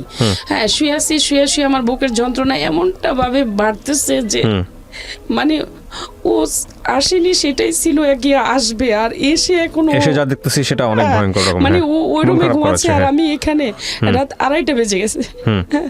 পরে আমার শাশুড়িদের জালেদেরও বিবেক নেই যে ওরা তো হাজব্যান্ড ওয়াইফ, মানে এত বছর পরে আসছে, বা ছেলের তো অনেকটি দোষ, তো 8 দিন ঢাকা ছিল, 5 দিন ঢাকা ছিল, তো এখন ওরে আমি মানে ওদের ঘরে দিই। হ্যাঁ, 2:30 যে বাজলে পরে বলতেছে এই উঠে তোদের রুমে তোরা যা। পরে 2:30 বাজে উঠে ওর ঘরে চলে গেছে, বলতেছে এই মনির মা পানি নিয়ে আসো, পানি নিয়ে যাও, মানে নিয়ে এসো 1 জগ। এটা বলার পরে আমি 1 জগ পানি নিয়ে ওদের ঘরে মানে ওই রুমে গেলাম। হ্যাঁ, একটু কাদা পাড়াইয়া মানে অন্য ঘরে যেতে হয়, তো অন্য ঘরে গেছি। যাওয়ার পরে ওর কাদা মাখা পা গুলা আমি ও জগের পানিটা দিয়ে মানে ধুলাই করে দিছি। ধুলাই করে দিয়ে আমার আঁচল দিয়ে ওর পা গুলা মুছে দিছি। হ্যাঁ, মুছে দিয়ে তারপরে ও গিয়ে একদম শুয়ে পড়ছে। শুয়ে আমি পাশে শুয়ে আছি, শুয়ে পড়ে ও বলতেছে আমি কার জন্য কষ্ট করলাম, কার জন্য বিদেশ করলাম, আমি কার সুখের জন্য বিদেশ করলাম। তখন আমার আস্তে আস্তে অন্যরকম একটা জিদ বাড়তেছে, কারণ ও তো আমার জন্য কষ্ট করছে যে ও আমাকে ছেড়ে ওখানে ছিল। হ্যাঁ, তো ও আমার জন্য বিদেশ করছে, আমার সুখের জন্য। ও তো আমার সুখ কখনো চায়নি। ও তো আমার 3টা চিঠি দিছে 2.5 বছরে, 3টা চিঠি দিছে, আর ও তো সারা রাত 2:30 বেজে গেছে, এখন মাত্র আসছে। এসে ও তো আমার সাথে কোনো কথাই বলে নাই। ও 8 দিন হয় বাংলাদেশে আসছে, আসার পরে মানে 3 দিন মানে 5 দিন ঢাকা ছিল, 3 দিন পরে বাড়িতে আসছে, তারপরে গিয়ে আমাকে আনছে। এই জিদগুলো আমার ভিতরে এখন চলে আসতেছে। হ্যাঁ, পরে আমি নিজে একটু ফুলতেছি, মানে অন্যরকম একটা মুড নিতেছি যে কেন এগুলা। হ্যাঁ, পরে আমিও চুপচাপ করে কান্না করতেছি। পরে ওর আর কিছু বললো না, মানে ও আমার কান্না দেখে পরে আমাকে একটু জড়ায় ধরছে, জড়ায় ধরে বলতেছে যে কষ্ট হয়েছে তোমার অনেক, তাই না? হ্যাঁ, যে 2.5 বছর ছিলে আমাকে ছাড়া। তখন মনে হয় যে কি ও যে জিদগুলো না আমার চলে গেছে, ও যে বলছে যে কষ্ট হয়েছে আমাকে ছাড়া, হ্যাঁ জিদগুলো চলে গেছে। পরে সকালে হবে মানে 6টা-7টার দিকে, মানে 6টা-5:30টার দিকে সকাল হবে, ঠিক আছে?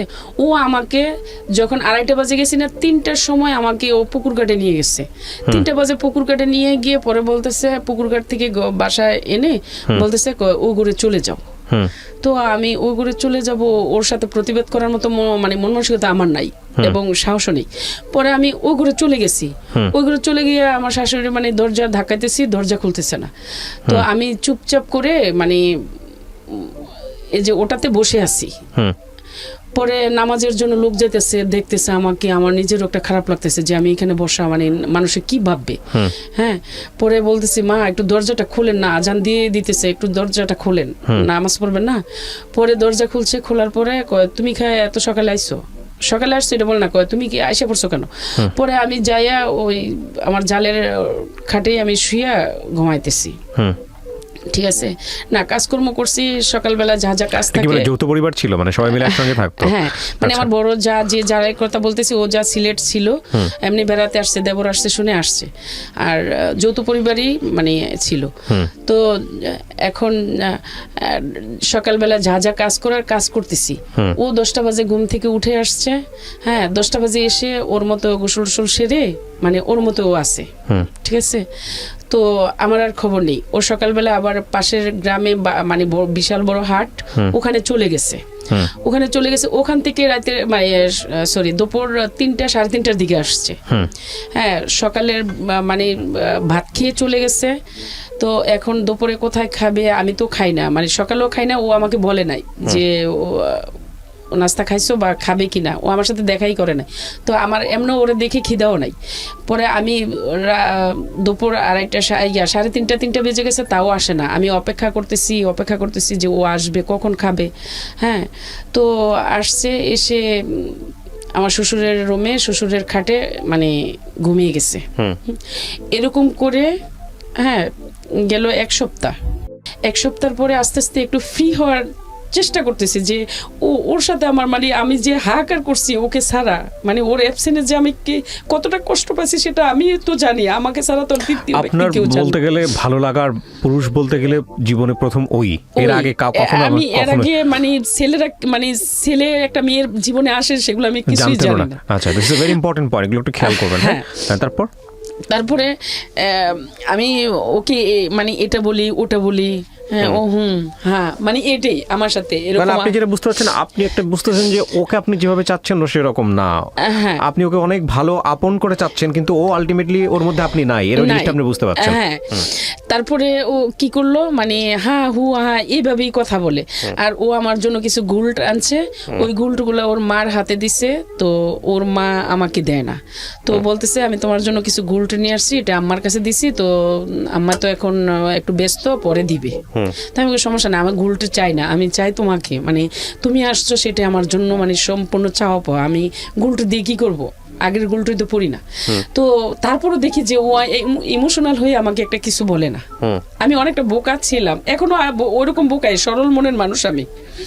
তারপরে কি করলো, ও আমাকে মানে বাড়িতে কাজ করতেছে, ওদের কিছু ফর্মালিটি কাজ ছিল মেরামতের, বিল্ডিং এর বাউন্ডারির, ওগুলা কাজ টাজ করতেছে।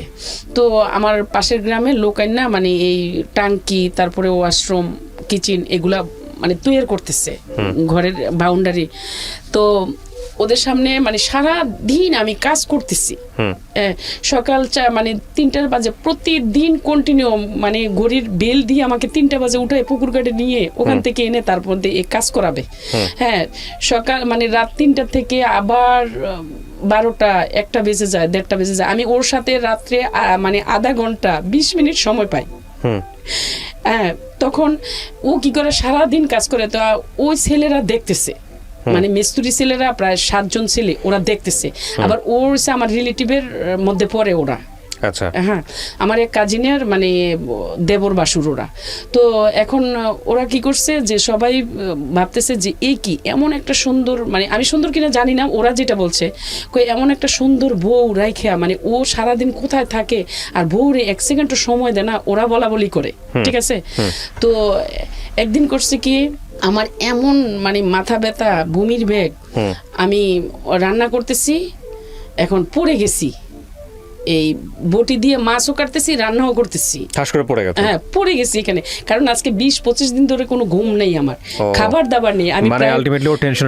হ্যাঁ, আমি 10-12 দিন হয়েছে আমি কোনো খাবারই খাই নাই, ঠিক আছে, কোনো পানিও আমার পিপাসা পায় নাই ওকে দেখে। তো আমি পড়ে গেছি, পড়ে যাওয়ার পরে হ্যাঁ ওরা হাউ মাউ করে কান্না করতেছে, এই মানে এই আপনাকে বউ পড়ে গেছে। এখন ওরা তো আমার ধরতে পারে না, কারণ ধরলেই সমস্যা যে আরেকবারের বউ পাতালগুলো করে আমাকে ঘরে কিভাবে নিবে। হ্যাঁ, হাউ মাউ করে ওরা চিৎকার মানে শুরু করছে, এই আপনাদের বউ পড়ে গেছে। এগুলো পরে শুনছি আমি যেটা, হ্যাঁ আপনাদের বউ পড়ে গেছে। পরে ওই করছে কি, আমাকে আমার হাজব্যান্ড আর কি মানে কোলে করে আমাকে কিচেন থেকে আইনা বেডরুমে শোয়াইছে। পরে আমি ঘুমাই, মানে ঘুম নাকি অজ্ঞান সেটা তো আমি নিজে জানি না। যখন নাকি জেগে গেছি, হ্যাঁ জাগনার পরে আমি বলতেছি আমি এইখানে কেন, রান্না হয়ে গেছে। তখন আমার শাশুড়ি বলতেছে তাই ঢং আর পছন্দ হয় না, তাই ঢং শুরু হয়েছে, বাহিরের থেকে একটা রড এনে আমার হাজবেন্ড, আর কোনো কথা নেই, উত্তম মানে 7টা লেবারের সামনে, বাড়ি ভরা মানুষের সামনে উত্তম রড দিয়ে, আমি মাত্র ঘুম থেকে উঠে খালি বলতেছি আমি এখানে কেন, রান্না শেষ হয়ে গেছে। মানে রড দিয়ে ইচ্ছা মতন করে সমস্ত শরীরে ক্ষত বিক্ষত করে ফেলছে। আমি চিৎকারও করি না, যে আমার নিজের প্র্যাকটিসের জন্য এই ফার্স্ট টাইম আমাকে মারতেছে। এবং আমার রিলেটিভে ওদের জন্য মানে ওরা শুনবে। হ্যাঁ, বাড়ি ভর্তি মানুষ আপনার গায়ে হাত তুললো কিভাবে? বাকি সবাই কি কোথায় ছিল? আপনারা খালি এইটাই মানে খেয়াল করবেন যে মানে ও কাজটা কি করতেছে। মানে তারপরে হাত তুললো কেন? হাত তুললো গায়ে মানে শুধুই আমি জানিও না কেন হাত তুললো। মানে আমি বললাম না যে আমি ঘুম থেকে উঠে মানে বলতেছি যে আমি এখানে কেন, রান্না কি শেষ? ঘুম ছিল এটা নাকি মানে সেন্সলেস ছিলেন? সেন্সলেস হয়ে গেছি। ও যে বললাম যে কিচেনে পড়ে গেছিলাম, আর সবাই বলতেছে যে বটিটার উপরে, ভালো তো পড়ি না, বটিটাও এত বড় ছিল। আচ্ছা, এক বিশাল বড় বটি ছিল, যে বটিটার উপরে পড়লে তো একদম মানে বুক ছিঁড়ে মানে বটি পিঠ দিয়ে বের হয়ে আসতো। মানে সবাই এটা বলতেছে। তো পরে বলতেছে মানে এইভাবে বাইরে ও মানে ওর সদরে চলে গেছে।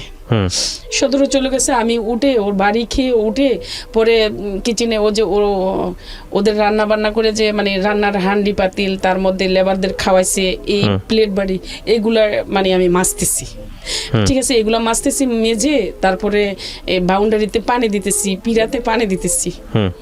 তারপরে ওই ছেলেরা তাকাইতেছে আর মানে বলতেছে, আরেকটা ছেলে কান্না করতেছে, আমরা আজকে বাড়িতে যাবো, বাড়ি যাইয়া বাবিরে সবকিছু বলবো।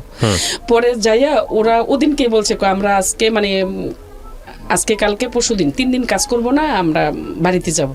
ঠিক আছে যাও। বাড়িতে গেছে, যাইয়া সাইরে হ্যাঁ মানে আমার বোনকে বলছে, মামাতো বোনকে বলতেছে যে তাড়াতাড়ি আপনার মানে চাচারে যাইয়া মামারে যাইয়া ফুফারে যাইয়া বলেন যে মেয়েটারে গিয়ে নিয়ে আসতো। মেয়েটারে কি নির্যাতন করে আর করছে সেটা আমরা দেখি। ওর হাজবেন্ড না এটা জানোয়ার না কুকুর। কারণ ও মেয়েটা সারা দিন কাজ করে, সারা দিন 3 বেলা আমাদেরকে গরম রান্না করে খাওয়া, সকালে রুটি, দুপুরে ভাত, গরম ভাত রান্না বান্না, আবার রাত্রে গরম রান্না বান্না। হ্যাঁ, মেয়েটা সারা দিন কাজ করে, কিন্তু ওর হাজবেন্ডের চেহারা দেয় না। ওর হাজবেন্ডও আমরা দেখি না কখনো হাজবেন্ডের সামনে ও দাঁড়াই একটা কথা বলতে বা ওর বউর সামনে যাইতে, ওর হাজবেন্ডও দেখি না।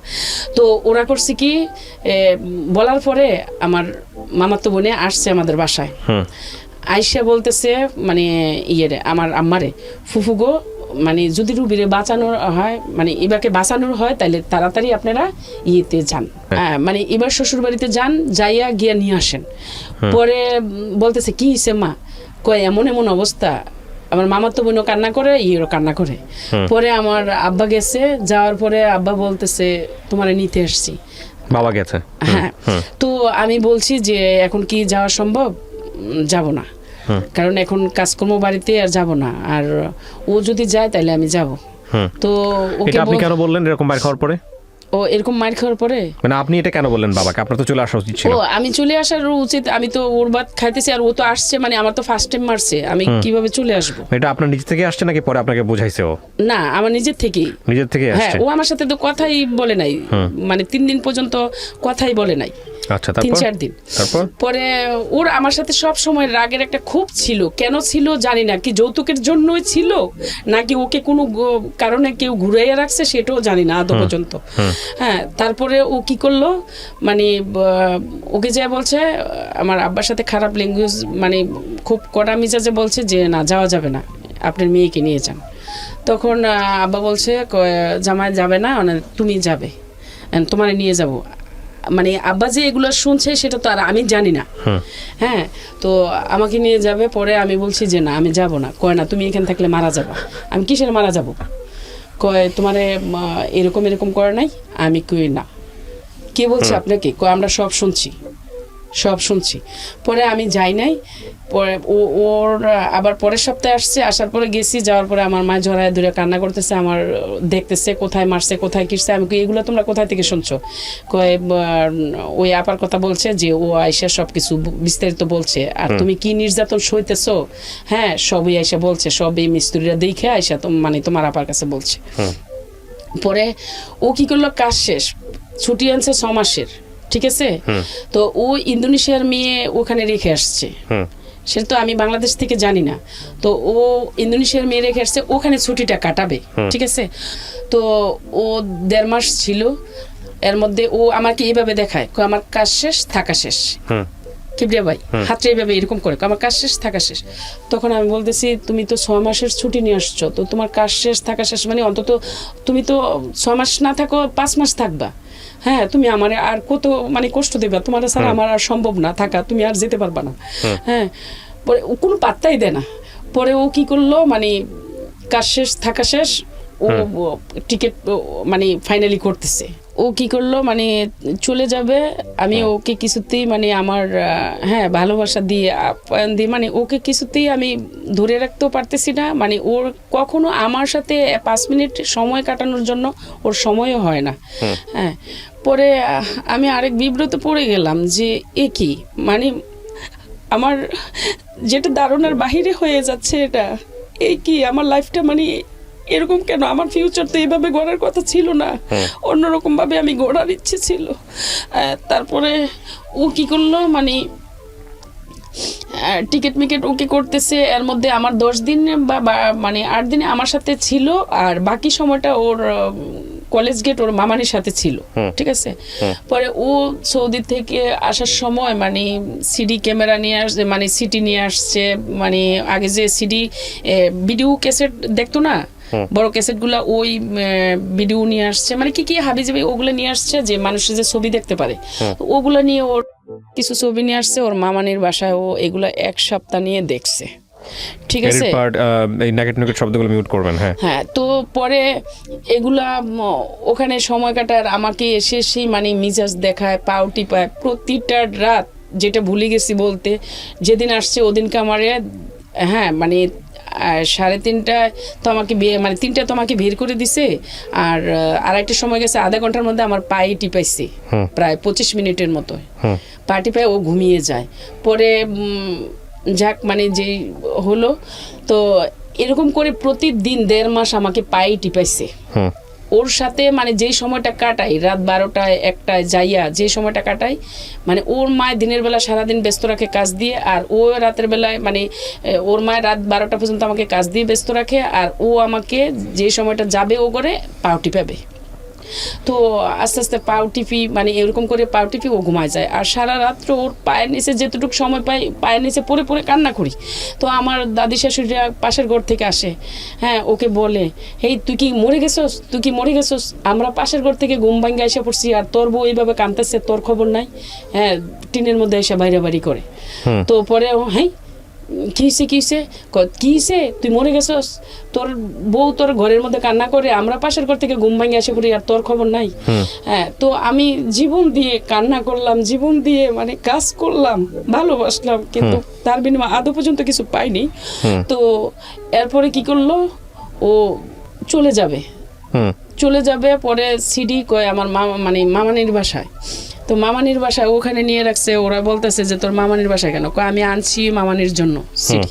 পরে ও কি করলো মানে এরকম করে মানে ছুটির সময় হয়ে আসছে, ও সিডি মিডি মামের কাছে দিয়ে ও আইসা পড়বে। ওর বাড়িতে একটা সিনকেট হইতেছে। পরে এর মধ্যে আমাকেও ঢাকা নিয়ে আসবে না, কারণ আমি বিদেশ যাইতে নিষেধ করতেছে, আমাকেও ঢাকা নিয়ে আসবে না। তারপরেও আবার কেন যে মত পাল্টাইছে, ঢাকা মানে নিয়ে আসছে।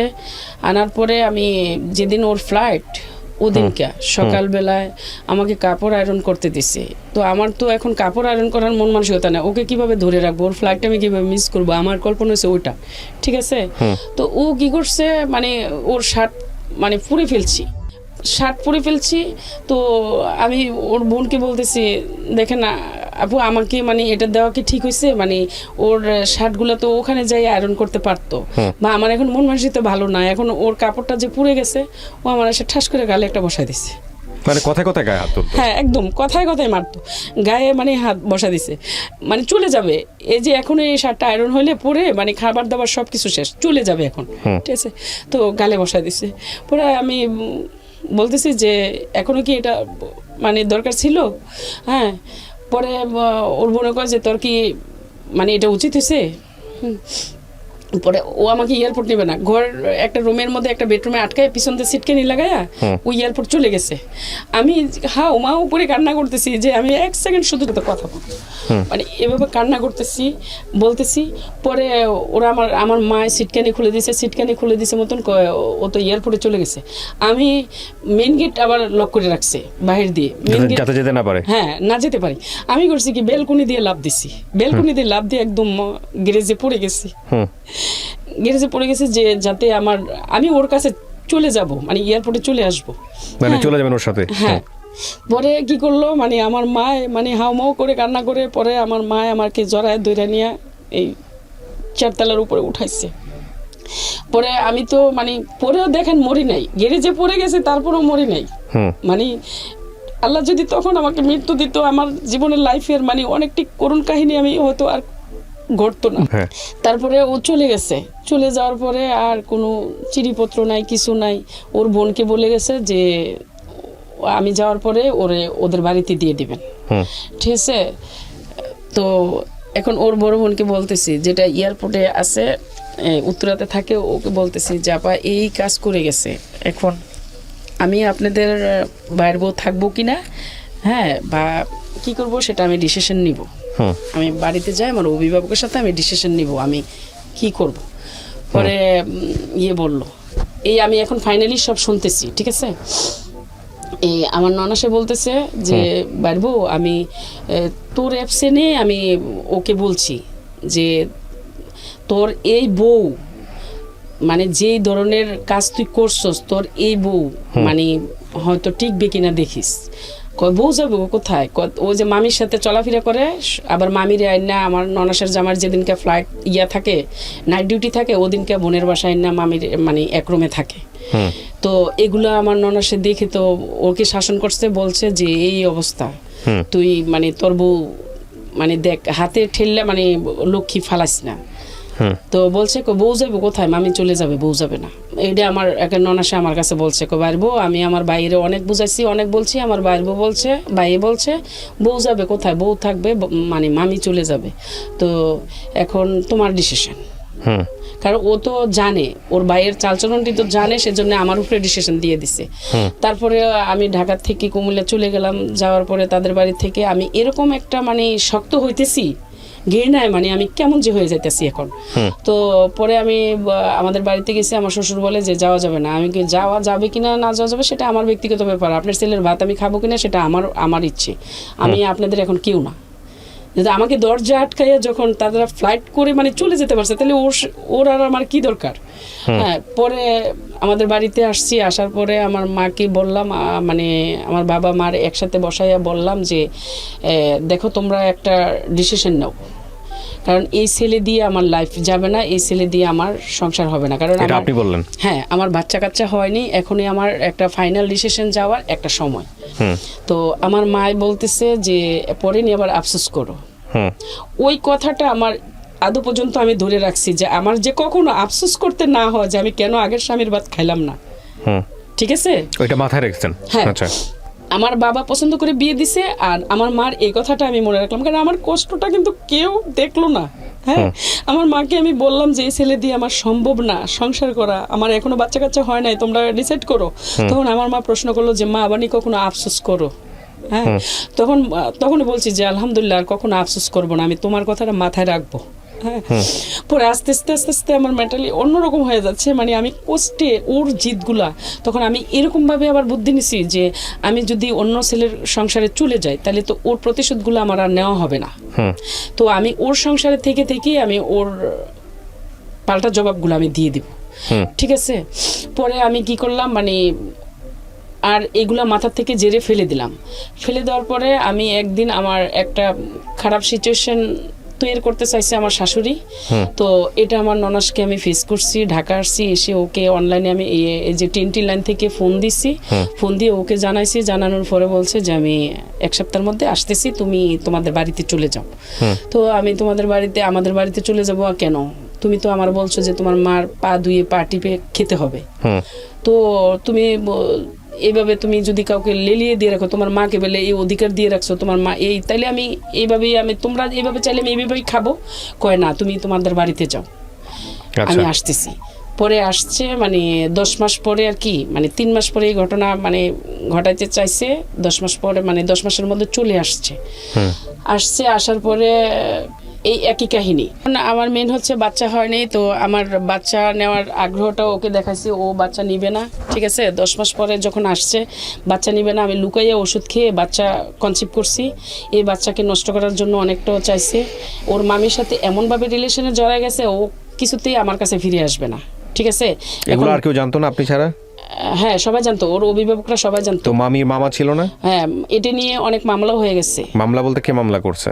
ওর মামা ওকে মারার জন্য, মানে গ্রামে নিয়ে একদম 4 দিন পর্যন্ত ঘুম করে 50,000 টাকা দা গুন্ডা ভাড়া করে নিয়ে গেছে ওকে মারার জন্য।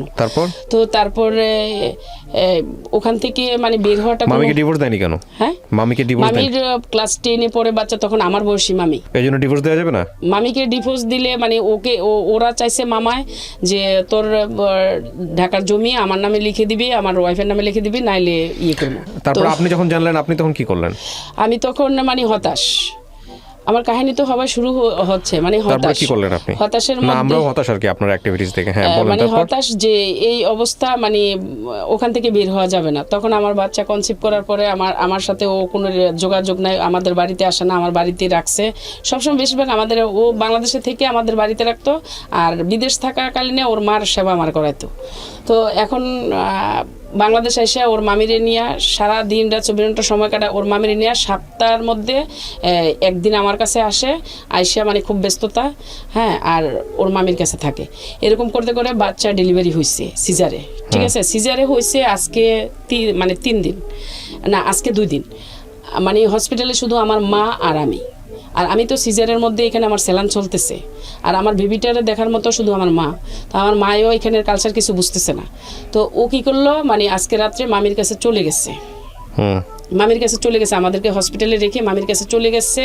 তো গেছে এই আজকের সন্ধ্যায় গেছে, আজকের রাত্রে ছিল, কালকের সারাটা দিন ছিল, এই রাত্রে 11:30 বাজে আসছে হসপিটালে। পরে আমি ওখানে সিজার অবস্থায় আমার খুব রাগ উঠে গেছে। পরে আমি এভাবে বলছি যে তোর ওখানে মানে মামির কাছে কেন গেছো, মামির কাছে কেন, মানে আমি যে একটা হসপিটালে সিজারের একটা ব্যক্তি, আমার মা এখানে কিছু কালচার বুঝতেছে না, তো এখানে কেন, এইভাবে কেন হইতেছে, আর কত কষ্ট আমি পাবো, আর কত কষ্ট আমাকে দেওয়া হবে। হ্যাঁ, পরে ও বের হয়ে গেছে, আবার বের হয়ে গিয়ে ওর বোনের বাসায় ঘুমাইতেছে। হ্যাঁ, পরে ফোন দিতেছি বাসায়, নার্সেরাও ফোন দিতেছে, আপনার ওয়াইফের এটা লাগবে, আপনি আসেন। পরে আমার ভাগ্নাকে পাঠাইছে। ঠিক আছে, পরে যখন আমাকে রিলিজ দিবে তো ওদিন আসছে, মানে 4:30টার দিকে, মানে ওদিনকে আসছে আমার রিলিজ নিয়ে যাবে। তো আসার পরে যাক বেবিটারে দিন চলে যাচ্ছে এমন করে 7 মাস পারি দিলাম। ঠিক আছে, 7 মাস আমার বাবার কাছেই ছিল। আপনার ফার্স্ট বেবি হওয়ার পরে? হ্যাঁ, ফার্স্ট বেবি হওয়ার পরে ও কখনো মানে ওকে এক গজ কাপড় কিনে দিয়ে দেখায় নাই যে আমার বেবিটা। আপনার ফার্স্ট বেবিটা কত সালে হয়েছে? 98-তে। তো পরে পরে যাইয়া ও কি করলো মানে এই আজকে মানে এমন উদাসী আমার বাড়িতে মানে আসছে, আয়সা বলতেছে যে তুমি কি চলে যাবে? কয় না, আমি 3-4 দিন থাকবো। আমার যে কি খুশি কি আনন্দ। আর আমার ভাবিও আমাদের বাড়িতে, আমার মা ঢাকা সিফাইবাগে, ঠিক আছে। তো ভাবি বলতেছে আমি যখন সকালবেলা উঠে গেছি তো ভাবি বলতেছে তোমার এখানে উঠে আসতে হবে না, তুমি যাও রুমে যাও। আমি কেন, আমি ব্রেকফাস্ট বানাবো, মানে আমি চাই ভাবিকে কষ্ট দিব না আমার হাজব্যান্ডের জন্য, ঠিক আছে। তো আমি ব্রেকফাস্ট বানাতে আসছি, ভাবি আমাকে জোর করে পাঠা দিছে, কয় আমি কি এই 2-3 জনের ব্রেকফাস্ট আমি বানাতে পারবো না, তুমি যাও। যায়া আমি মানে ঘরে গেছি, দেখি ও রেডি হইতেছে। আমি তুমি কোথায় যাচ্ছ? তুমি বল যাবে না, ভাবি ব্রেকফাস্ট বানাইতেছে। কয় আমার মনে হয়েছে চলে যাব। তখন আমার মাইন্ডে পাচ্ছে কি মনে হয়েছে চলে যাবে, 3-4 দিন থাকবে। ও করছে কি প্যান্ট শার্ট পরে বের হয়ে যাইতেছে। আমি করছি কি এই অবস্থায় আমি যে ও যেখানে যায় ওর সাথে সাথে আমি চলে যাব, ঠিক আছে। কারণ ও তো আমার সবসময় এরকম জ্বালাইতে এসে আমি চলে যাব। আমার মেয়েটারে নিয়ে আমি একদম মানে ওর পিছনে আমি পানি ভেঙে এই পর্যন্ত পানি, কোমর পর্যন্ত পানি ভেঙে আমি অন্য রাস্তা দিয়ে চলে গেছি, ঠিক আছে। চলে গিয়ে স্টেশনে যখন গেছি ওর একটা রিক্সাতে উঠছে, আমি করছি কি ফিরতে আরেকটা রিক্সাতে উঠছি। রিক্সাতে উঠতে তখন রিক্সাওয়ালার বলতেছি ভাই ও রিক্সাটা ফলো করে করে যাবেন, ঠিক আছে। তারপরে ওই রিক্সাটা ফলো করে করে যাইয়া মানে একবার বাস স্ট্যান্ড, একবার লজঘাট, একবার বাস স্ট্যান্ড, একবার লজঘাট, এমন করে করে ওইখানেই 120 টাকা ভাড়া চলে আসছে 5 টাকার ভাড়ার মধ্যে, ঠিক আছে। মানে দূরত্ব 5 টাকার ভাড়া, তো 120 টাকা চলে আসছে। পরে করছি কি ও একটা মানে লজঘাটে একটা গাছের নিচে দাঁড়াইছে। দাঁড়ানোর পরে আমি রিক্সাতে নেমে দাঁড়াইছি, দাঁড়াই এসে যা ওর বাচ্চাটা আমি ওর কোলে দিছি। আমি কি ধরো যেখানে যাবে আমারে না নিয়ে যাও, তোমার বাচ্চা নিয়ে যাও। ও করছে কি ড্রিম দিয়া বাচ্চাটা কোলে না নিয়ে ও আমার হাত থেকে নিয়ে ড্রিম দিয়া নিচে ফেলে দিল বাচ্চাটা। আমি দৌড়াই আমার মেয়েরে আমি কোলে নিয়ে কান্না করতেছি, ঠিক আছে, কান্না করতেছি। কান্না করে পরে ও কি করলো মানে বাস স্ট্যান্ডে আসছে, আবার আমি বাস স্ট্যান্ডে আসছি। বাস স্ট্যান্ডে আসছে পরে ও আমি চলতি গাড়িতে মানে ও লাফ দিয়ে উঠে গেছে। আমিও করছি কি গেছি উঠতে, ও আমার লাথি দিয়ে বুকের মধ্যে বাচ্চা সহকার আমাকে সহকার একদম ফেলে দিছে। আশেপাশের লোকজন, বাসের লোকজন কি করছে? হ্যাঁ, সবাই একসাথে জড়ো হয়েছে, মানে ফেলে দিছে। ফেলে দেওয়ার পরে আমি তো একদম মানে চিৎকার শুয়ে আছি, পরে কান্না করতেছি। সবাই আসছে, কন্ট্রাক্টদার মানে বাস স্ট্যান্ডের যারা মানে ঘাট ওরা আসছে, এসে বলছে ওকে, আমি আমার হাজব্যান্ড। হ্যাঁ, পরে বলতেছে তুমি কিছু মানে অর্ডার করো, খালি ওরে মানে এখানেও যেতে পারে নাই বাস, আর বাস যেখানে যাক ওরে আমরা ধরে নিয়ে আসবো। তারপর আমি কই এটা আমাদের হাজব্যান্ড ওয়াইফের বিষয়। কিন্তু আমি কেন এটা বললাম তখন, কেন মানে আপনার কাছে বলি না যে ওকে ধরেন, আমি এখন এগুলো ফিল করি যে কেন বললাম না। আর এই মুখ দেখাতে আর বাড়িতে যাব না, ঠিক আছে। আমার বাপের বাড়িতে কাজের লোক দিয়ে কাজ করে, আমার ভাই তো মেজর, ওনার ব্যাগটানার জন্য মানে আর্মির থেকে লোক দেওয়া হয়েছে, ঠিক আছে। আমি গেছি একটা কাজ খুঁজতে। তো এখন আমি এতটা কিছু চিনি না আমাদের সদরের মধ্যে, ঠিক আছে। তো আমি করছি কি আমার রিলেটিভের মানে সম্পর্কে মানে কাকার তো যেটা তো বোন হয়, ওদের বাড়িতে গেছি। ওরা আমাকে তেমন একটা চিনে না।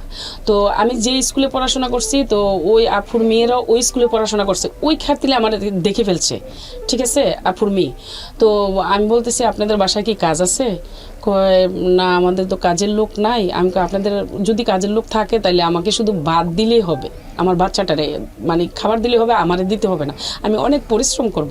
হ্যাঁ, আপনাদের এখানে মানে আমার রিলেটিভ কিন্তু তারা, যে আপনাদের এখানে আমার খালি একটু ঠাই দিবেন, আমি না খেয়েও কাজ করব, আমার বাচ্চাটারে শুধু খাবার দিলে হবে, ঠিক আছে। এরকম করে করে পরে ওরা বললো কি কয় না, মানে আমাদের এখানে কোনো কাজের লোক নাই, অন্য জায়গায় চলে যাও। এমন করে 8-10টা বাড়িতে আমি কাজ খুঁজলাম, ঠিক আছে। কাজ খুঁজে কোথাও কেউ কাজের লোক রাখে না। আর তখন আমি ইয়াং একটা মেয়ে। আপনি কাজের লোক খুঁজতেছিলেন কেন? আপনার বাড়িতে কি টাকার অভাব আছে? আপনাকে না না, আমি আর বাড়িতে যাবই না। কেন যাবেন না? আর ফিরে যাব না বাড়িতে। মানে আমার হাজবেন্ড যদি আমাকে এরকম করে, হাজবেন্ডের সাথে না যাবো। আপনি আপনার নিজের বাবার বাড়িতে যাচ্ছিলেন না কেন? না, চাইছি না, আর যাবো না। মানে আর ইচ্ছে কেন যে করতেছে না। কেন করতেছে না? মানে ওর যেহেতু ও আমার ত্যাগ দিতেছে, তাহলে আমি সবই ত্যাগ দিয়ে মানে আমার মেয়েটার নিয়ে আমি শুধু একা বাঁচবো, এরকম আমার কত সালের গল্প এটা? এটা মানে 98 লাস্টে। বাবা বেঁচে ছিল তখন? হ্যাঁ, বাবা বেঁচে ছিল। তো তখন আমি করছি কি, আমার আর সবার বাড়িতে খুঁজে খুঁজে আর কি করব, মানে একদম বিকেল হয়ে আসছে। পরে আমার খালাতো ভাইয়ের দোকানে গেছি মতন আমার খালাতো ভাই আমার গেটার শট দেখে একদম মানে চিৎকার দিয়ে উঠছে। আপনার ভাই তখন আর্মিতে? হ্যাঁ, মানে তখনও আর্মিতে রিটায়ার্ড হয়েছে, আজকে 4-5 বছর। আপনার ভাই জানতো তখন এগুলো হচ্ছে আপনার সঙ্গে? না। তো পরে কি করছে, মানে আমার খালাতো ভাই দেখে হাউমাউ করে কান্না করে পরে হোটেল থেকে মানে ভাত নিয়ে আসছে। ভাত নিয়ে আসছে, আইনা বলতেছে বোন আগে তুমি খাও। আমি কই না ভাই আমার খাবার দাবার চলে না, আমি কান্না করতেছি আর এই কথাগুলো বলছি। বলার পরে আমার খালাতো ভাই শুনে পরে আমার খাবার দিয়ে আমার মেয়েরে মানে খাবার টাবার আইনা দিয়ে। আচ্ছা, আমি আপনাকে প্রথম যে প্রশ্নটা করতে চাই এতক্ষণ শুনে, কারণ আমার নিজের অস্থির লাগতেছে এই গল্পটা শুনতে। হ্যাঁ, কেন লাগতেছে আমি বলি। কারণ আপনি তো মানুষকে বলার জন্য আসছেন, নিজেকে হালকা করার জন্য আসছেন। একটা মানুষ জেনে শুনে, ধরেন আপনাকে নখে যদি আমি আলপিন দিয়ে গুঁতা দিই, আপনি কি করবেন? নখটা সরাই নেবেন না? খুব যদি ভালো মানুষ হন, বিনয়ী মানুষ হন, নখটা সরাই নেবেন, কিছু বলতে পারতেছেন না। হ্যাঁ, সিচুয়েশন আমি যেটা বলতেছি মুখে অ্যান্সার দিন, কারণ লোকজন নাহলে বুঝবে না, অডিও তো। আচ্ছা, আর যদি কষ্ট পান মুখ দিয়ে সাউন্ড করবেন। তারপর আলপিনটা কেন ফুটাইলাম এটা তো আপনি জিজ্ঞেস করবেন। আমি কি বোঝাতে পারছি আপনাকে কথাগুলা? জি। অথবা এরকম হতে পারে যে আলপিনটা যে ফুটেছে সে অন্যায়ভাবে ফুটেছে, তাকে আপনি আলপিনটা নিয়ে আলপিনটা ফুটাই দিবেন, অথবা আপনি তাকে ধরবেন তুমি কেন, অথবা বুঝাবেন, কিছু একটা করবেন। তো এটাই তো মানুষের স্বাভাবিক আচরণ। যদি আপনি সেটা না করে আপনাকে একটা গুতা দিচ্ছে, আপনি একটু পরে নখটা আরেকবার দিচ্ছেন, সেও আরেকবার গুতা দিচ্ছে, আপনি নখটা আঘাত দিচ্ছেন 10 টাকার। শুনেন আমি এই 10 টাকার আপনাকে এটা অ্যান্সার করেন আগে 10 টাকার। 10 টাকা আমারই। আপনি আমার কাছে গল্পটা বলতে আসছেন, আপনি যদি আমাকে যদি অ্যাকসেপ্ট না করেন, আমার কথাগুলো যদি অ্যাকসেপ্ট না করেন, তাহলে কিন্তু এটা এরকম হলো যে আমার বলতে আসছে আমি বলে চলে গেলাম, মানে ওয়াশরুমে গেছি, ঠিক আছে, ওয়াশরুমের কোন ডেকোরাম মানলাম না, নিজেকে হালকা করে চলে আসলাম, আবার যা খাবো ওই পেট খারাপ ঠিকই হবে, বিষয়টা এরকম হয়ে গেল। আপনি আগে জিনিসটা নেন, কারণ আপনার এই গল্প লক্ষ লক্ষ অ্যাকশন শুরু হয়েছিল, আমি আমার থানা জানি তো, পর্যন্ত চলে গেছে অ্যাকশন। আমি বলি হ্যাঁ, কতক্ষণ পর্যন্ত গেছে অ্যাকশন? একদম থানা পর্যন্ত চলে গেছে। আপনি মামলা করছেন কখনো? হ্যাঁ, মানে কয়টা জিডি মামলা করা করছেন? হয়েছে, ওর জন্য 4টা জিডি করা হয়েছে। জিডি করছেন কিন্তু মামলা করেন নাই, মামলা থেকে যায়ও নাই। না, মামলা ওই যে সবাই এটাই আপনি বলছে, সবকিছুর যেমন আগে আপনি আমাকে এখানে শুধু কিন্তু আঘাত পেয়ে আসছি আপনি গল্প শোনেন, বলতে, আপনার এবং থানার তারা বলছে যে আপনি মামলা করলে ও বের হয়ে যাবে। থানা কোর্ট কি বলতেছে সেটা পরের হিসাব। আপনার নিজের জায়গাটা থেকে তো কিছু করার ছিল। আপনার সংসার কত বছরের? 28 বছর চলছে। 28 বছর। আপনি স্টিল তার সঙ্গে আছেন না? হ্যাঁ। কেন আছেন? আপনি শুধু এটা আমাকে আমি এই প্রশ্নের নিজেও উত্তর। জানি না, মানে কেন আছে এখনো জানি না। এইটা আপনার না জানাটা অপরাধ। মানে এইটা না জানা কিন্তু অপরাধ। আমি আপনাকে একটা কথা, আমি আপনার সংসার ভাঙতে চাই না, বাট জীবন সর্বপ্রথম হচ্ছে জীবন। এই জীবন আপনি বলতেছেন বারবার আমার গল্প শুরু হয়েছে মাত্র, আমি নিতে পারতেছি না আপনার গল্প, কারণ আপনি জানি আপনার ফার্স্ট সন্তানটা মারা গেছে না? আপনি একটু আগে বলতেছিলেন মারা গেছে কিনা? মারা গেছে। কত বছর বয়সে মারা গেছে? মানে তখন মানে ওর 16 বছর চলে, যখন এসএসসি দিব 45 দিন বাকি ছিল, টেস্ট পরীক্ষা মানে 2টা বাকি ছিল। আপনার এই সন্তানটা মৃত্যুর জন্য কি আপনার হাজবেন্ড দায়ী? আমার হাজবেন্ড দায়ী। আপনি বলতেছেন, আপনি মা হয়ে কিন্তু এটা বলতেছেন, লক্ষ লক্ষ আপনি কিন্তু আল্লাহর কাছে দায়ী থাকবেন এই কথা বলার জন্য। আমি অগ্রে আল্লাহর কসম, মানে কোরআনটা এখানে নিয়ে 2টা কোরআন 2 জায়গায় নিয়ে বলবো যে আমার হাজবেন্ড দায়ী। তাহলে এই রকম একটা মানুষকে আপনি 28 বছর ধরে প্রশ্রয় দিচ্ছেন, আপনার গল্প আর 1 মিনিটও শুনতে ইচ্ছা করতেছে না আমার। আপনি বিলিভ মি, আপনি কখনো মানসিক ডাক্তারের কাছে গেছেন? এখন যেতে হবে, 28 কারণ বছর আমার আপনি জানেন কষ্টগুলো আসলে সত্যি কেউ বিশ্বাস করে না। না, বিশ্বাস করার প্রশ্ন ওঠে না। একটা মানুষ যদি, এটা এক ধরনের মানসিক রোগ। আপনি নিজের নামটা এখানে গোপন করছেন, আমি আপনাকে বলেছি নিজের নামটা গোপন করতে, ঠিক বলি নাই? বলেন আপনারা গল্প আর কি আছে যখন আপনি বলেন যে 16 বছরের একটা সন্তান মারা গেছে আমার হাজবেন্ডের কারণে। এর চেয়ে পৃথিবীতে আর কোনো জঘন্যতম ঘটনা থাকতে পারে না, যদি কথাটা সত্য হয়ে থাকে। আপনার এই স্টেটমেন্ট তার জীবনটাকে শেষ করে দেওয়ার জন্য এনাফ। হ্যাঁ, আমি আপনাকে কথা বলতেছি, আপনার সমস্ত কিছু গোপন করে আমরা এখানে প্রচার করতেছি। কিন্তু আমার প্রশ্ন হচ্ছে যে আপনার বাবা তো ভিক্ষুক ছিলেন না? ছিলেন না। আপনার বড় ভাই একজন আর্মি অফিসার। হ্যাঁ, আপনাদের তো একজন মানুষকে খেয়ে পরে বাঁচানোর মতো একটা অবস্থা খাওয়াইছে, বাবার বাসায় ছিল কিনা না এটা বলেন। হ্যাঁ, মানে যথেষ্ট ছিল। আপনার মা বলছে যে একটা সংসার ছেড়ে আরেকটা সংসারে যায়ও না, আপনি যাইতেন না, আপনি ছেড়ে দিতেন, এটা ছেড়ে দিয়ে আপনি একা একা থাকতেন। আল্লাহ তো না করে নাই, ধর্ম তো না করে নাই, সমাজ তো না করে নাই। ওই সমাজের জন্যই যায়নি। কি আপনি সমাজে কি দেখাইছেন? সমাজ আপনারা কিছু দিছে? কোন সমাজের জন্য? এটাই আমার বাচ্চা বলছে, সেজন্যই গল্প বলতে আসছি, না তা আমারও আগ্রহ ছিল কি না। সমাজ দিছে আপনার বাচ্চা? আপনি যখন গল্পটা ওখানে বলতে আসেন, আপনার বাচ্চা আর শুনেন, আপনার মেয়ে আর আপনার ছেলেটা বাইরে বসে আছে, আপনি গল্প বসে আসেন, আমি আলাদা করে তাদের সঙ্গে বসেছি, বসে আমি তার কাছ থেকে 5 মিনিট শুনলাম যে আপনি যেগুলো বলতে আসতেন একতরফা কমপ্লেন, আমি এটা আদৌ প্রচার করবো কিনা। আমরা একতরফা কমপ্লেন প্রচার করতে পারি বিকজ আমরা আসলে কখনো আইডেন্টিটি হাইড ফ্ল্যাশ করি না। আমি শুধু একটা কথা আপনাকে বলি, আপনার হাজবেন্ড আপনি যা বলেছেন এখানে সব যদি সত্য হয়, সব, আমি যদি কথাটা বলছি এই কারণে এই ব্যক্তিটাকে আমরা সামনাসামনি আনি নাই, আপনি সবচেয়ে বড় অপরাধী আমার চোখে। কেন অপরাধী জানেন? সন্তানকে মারা গেছে সেটার জন্য আপনি বলতেছেন আপনি কোরআন শরীফ শপথ, যদি কোরআন শরীফে শপথ করাটা অন্যায়, এটা একটা বড় ধরনের গুনাহের কাজ, শপথ শুধুমাত্র আল্লাহর নামে করতে হয়। সেখানে আপনি এরকম একটা শপথ করার পরে আপনি যদি বলতেছেন যে পুরা দুনিয়া সাক্ষী মাথার উপরে যে আমার সন্তানের মৃত্যুর জন্য সে দায়ী, আপনি এই মানুষটার সাথে সংসার করেন কিভাবে? 1 সেকেন্ডের জন্য তো মন থেকে ওই মানুষের পাশে দাঁড়াতে ইচ্ছা করবে না। আমার শোনেন, দুর্বলতা আমার এই জায়গায় যে আমার বাচ্চার জন্য আমি সংসার করে গেছি, শুধু বড় সন্তানটার জন্য আমি সংসার করে গেছি, ওটাকে আমি ধরে রাখতে পারিনি। তারপরে ইভা আপনার বড় সন্তান যখন মারা যায় তখন আপনার ছোট 2টা সন্তান হয়েছে। হ্যাঁ, আপনার এই 2 সন্তানকে সেভ করার জন্যই তো আমি যদি এখন আপনার কথা সংসার না শেষ করতেছি। করি, আপনার এই 2 সন্তানকে সেভ করার জন্যও তো আপনার ওর কাছ থেকে সরে আসা উচিত ছিল, নাহলে তো এই দুটোকেও মেরে ফেলবে যদি আপনার কথা আমি বিশ্বাস না করি। মেরে ফেলতেছে আমার ছেলে, তো এই জন্য গল্প আমার ছেলেও বলতে আসছে। না আপনার ছেলে, ছোট ছেলে ওখানে বসেছিল, আমি যে আপনার বড় মেয়েটাকে জিজ্ঞেস করেছি আমি যে কি সত্যি তুমি এগুলো, তুমি ও ক্লাস 10-এ পড়ে, তোমার মা যা বলবে এগুলো সত্যি? হ্যাঁ। তারপর ওকে দেখিয়ে বলেছে যে আপনি ওকে জিজ্ঞেস করে দেখেন, কালকে ওর গায়ে হাত তুলেছে। তা আমার কথা হচ্ছে যে মানসিকভাবে অপ্রকৃতস্থ, বাংলাদেশের নারী অধিকার একটা আইন আছে, আপনি জানেন নারী শিশু নির্যাতন একটা আইন আমি আছে। গেছি, ওখানেও গেছি, ওরাও ওকে হুমকিছে, মানে আসলে ওকে কেন কেউ কিছু করতে পারে না, আমি সেটাই আপনার কাছে শেয়ার করতে আসছি। ওকে কেন কেউ কিছু করতে আপনি তো পারে পারেন না? নাই। আমি তো পারি নাই, মানে আমি তো দুর্বল জায়গা, পারি না, আমি সন্তানের জন্য। কিন্তু আইনেও কেন ওকে কিছু করে না? আইনে কে বলেছে আপনি শক্ত হন, আইন শক্ত হবে? আইনে কে বলছে পারে না?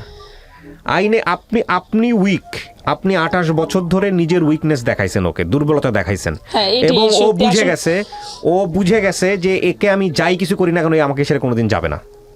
ও আপনাকে টেকেন ফর গ্রান্টেড নিয়ে নিছে, সারা জীবনের জন্য গ্রান্টেড। আপনাকে ও মারবে, কাটবে, হ্যাঁ সব কিছু ক্ষতি করবে, তারপর আপনি ওকে ছেড়ে যেতে পারবেন না। আপনার ওই মানসিক দাসত্ব বুঝে গেছে, যে কারণে আপনার কথাগুলো যদি সত্যি হয়ে থাকে, যে কারণে ও আপনাকে যাচ্ছে তাই মতো ইউজ করতেছে, মিথ্যে বলি নাই, তাইলে যেভাবেই খুশি সেভাবে ইউজ করতেছে। শোনেন এখানে একটা কথা বলি, আজকের এই গল্পটা প্রচার কেন করলাম এখানে, আমি একটা কথা বলি আপনাদের সবাইকে, ইনক্লুডিং মি। আমি কোনো মহামনীষী টাইপের মানুষ না, আমি শিখতেছি, জানি, বুঝি, শুনি, সেখান থেকে বলি। আমি যে সত্য মানে পারফেক্ট তাও না। আমি একটা জিনিস বুঝি, সম্পর্কের জায়গাটাতে যখন এক পক্ষ বুঝে যায় যে আরেক পক্ষ আমি যাই কিছু করি না কেন সে আমাকে ছেড়ে যাবে না, হ্যাঁ যাই কিছু করি না কেন এ আমার পায়ের কাছে পড়েই থাকবে, তখন সে তাকে সারা জীবনের জন্য টেকেন ফর গ্রান্টেড নিয়ে যায়, ওই ফুটবলের মতোই খেলতে থাকে। এবং একটা মানুষ যখন সব কিছু অন্যায়ভাবে আচরণ করে নিতে হাসিল করে, যেমন ধরেন আপনাকে সে বলতেছে পানের বাটাটা আগায় দাও, আমি খুব সহজ করে একটা উদাহরণ দিচ্ছি, যদি সে পান খায়, আপনি পানের বাটাটা সুন্দর করে বললো, আপনি আগায় দিলেন না, তারপর যদি 2টা গালি দিয়া বলে, আপনি যদি তখন এই কাজটা করেন, ও সারা জীবন আপনাকে গালি দিতে থাকবে ওর কাজ হাসিলের জন্য, সারা জীবন গায়ে হাত তুলতে থাকবে। এটা ওর প্র্যাকটিস যদি হয়ে থাকে তাহলে ডেফিনেটলি ও এখান থেকে সরবে না, তাহলে ডেফিনেটলি ও এখান থেকে সরবে না। এখন কথা হচ্ছে যে আপনি যদি ওকে এভাবে রিসিভ করতে থাকেন একের পর এক, তাহলে এটা ওর সমস্যা না। আমি রিসিভ করি, না এটা ওর সমস্যা, তাহলে এটা ওর সমস্যা, এটা আপনার সমস্যা। কিন্তু ও যে আমার মেয়ে মারা যাওয়ার পরে ও 9 মাস পালাই গেছে, এমন বহুবার, আমার না হলে 20 থেকে 30 বার আমার ফেলে দিয়ে চলে গেছে, পরে আবার আমি গেট খুলে দিছি, ও রুমে আসছে। অন্যায় করছেন এটাই আপনি, আপনার যদি আপনি যেটা বললেন, শোনেন, আপনি যেটা সমাজ বলবে, সমাজকে না, সমাজটা এমনি চেঞ্জ হয় না, সমাজকে আমরা চেঞ্জ করি। আপনি তো পুরা দুনিয়াটা নিজের মতো চাইতে পারেন না, পারেন? আপনি সমাজের কথা বাদ দেন, আপনি তো ধর্ম মানেন, রাইট? আপনি ধর্ম তো মানেন, ধর্ম তো আপনাকে একদম 100% রাইট দিয়েছে এরকম মানুষকে ছেড়ে দেওয়ার জন্য, 100% রাইট দিয়েছে।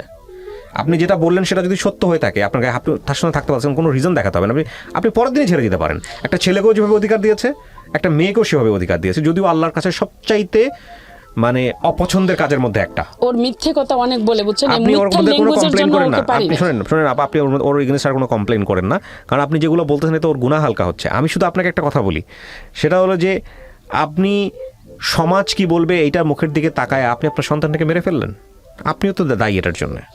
না আমি তো বাসায় ছিলাম না। না আপনি দায়ী, আপনি কেন দায়ী বলি আপনাকে? একটু একপটা বলার মানে কি যে আমার কত বড় কষ্টে বুকের ভিতরে চাপা নিয়েছে, আমি 8টা ডায়েরি লিখছি, ঠিক আছে, আর লিখতে পারছি না, আপনি 8টা ডায়েরি লিখছেন, 16টা ডায়েরি লিখেছেন, 25টা ডায়েরি লিখেছেন, আপনি আরো ডায়েরি সারা জীবন ধরে লেখেন, এটা কোনো ইম্প্যাক্ট তৈরি করে না? আমার দেখেন ইভা, আমি একটা কথা বারবারই বলি, আপনার এই কষ্টটা বাড়তেই থাকবে, ডাইমেনশন চেঞ্জ হতে থাকবে, কষ্টের জায়গাটা এখন অন্যদিকে ঘুরে গেছে না। আপনার সন্তানদেরকে আপনারা বেটার ফিউচার দিতে পারছেন? মানসিকভাবে সমস্যায় পড়তেছে না এই বাচ্চাগুলো? তো দেখে না, আমি জানেন না, দেখে না বাদ দিলাম, এগুলো তো মানসিকভাবে, এত বাবার প্রতি রেসপেক্ট নাই। দুজনের একজনও থাকবে না। আপনি সাথে করে আজকে গল্পটা নিয়ে আসতে বলতে আসছেন, বাবা তো না পারতেছে সন্তানের কাছে যাইতে, না পারতেছে আপনাকে হ্যাপি করতে, এরা পাচ্ছে বাবাকে না পাচ্ছে। একটা ছোট বাচ্চার মনে কি পরিমাণ মানসিক প্রেশার পড়ে যখন বাপ মায়ের সম্পর্ক খারাপ থাকে, এইটা যারা পরিবারে বড় হয়েছে তারা সবাই জানে।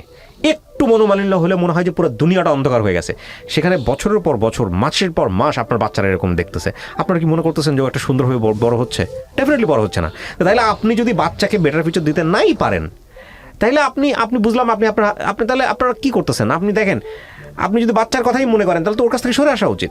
না এখন সরে যাব, ও তো মানে কিছু কালচার অন্যরকম, মানে এগুলো বললেও তো আপনাদের এখানে বিশ্বাস হবে না। কি কালচার মানে অন্যরকম? ও কিন্তু কিছু কুফরি কাজ জানে। না না না না না না না শুনুন শুনুন এগুলো শুনুন শুনুন বিশ্বাসের লেট মি কথা এক্সকিউজ দেন না। না, কুফরি কাজ জানে ঠিক আছে, আপনি আপনি আপনি বাদ দেন এগুলা, আপনি কুফরি কাজ জানেন, কুফরি কাজ কুফরি থেকে কাটানোর জন্য তো আপনি যদি ধর্মের লাইনে যান সেটার জন্য তো হাজার রকমের দোয়া আছে, আপনি সেটা করছেন? না, আমিও সবসময় তাহাজ্জুদ নামাজ পড়ে দোয়া করি আমি বেঁচে আছি, তাহলে আপনি এটাই। তো আপনি আপনি আল্লাহ আল্লাহর কাছে দোয়া করেন যে আল্লাহ আমাকে একটা বেটার ফিউচার দাও, ব্যাস দ্যাটস অল, আর তো কোনো কিছু বলারই থাকে না। কিন্তু আপনি যদি এগুলাকে এক্সকিউজ দেখান, আমার কথা হচ্ছে যে একটা মানুষ আমাকে ওই আগুনের মধ্যে ওই পানির মধ্যে তুলে দিয়ে সিদ্ধ করতেছে, নিচে থেকে আগুন লাগাই দিছে, আমার শক্তি আছে জাম্প করে বের হয়ে যাওয়ার, আমি শক্তি দেখাচ্ছি না, বের হয়ে গেলে আমি কোথায় যাব কি করবো না করবো এটাই সেটা তো আমার হতাশ। এটা আমি আপনি বাচ্চা আপনি বাচ্চা আগুনের নিয়ে মধ্যে কোথায় সিদ্ধ যাবো, আপনি তো কি কি হবেন? করবো?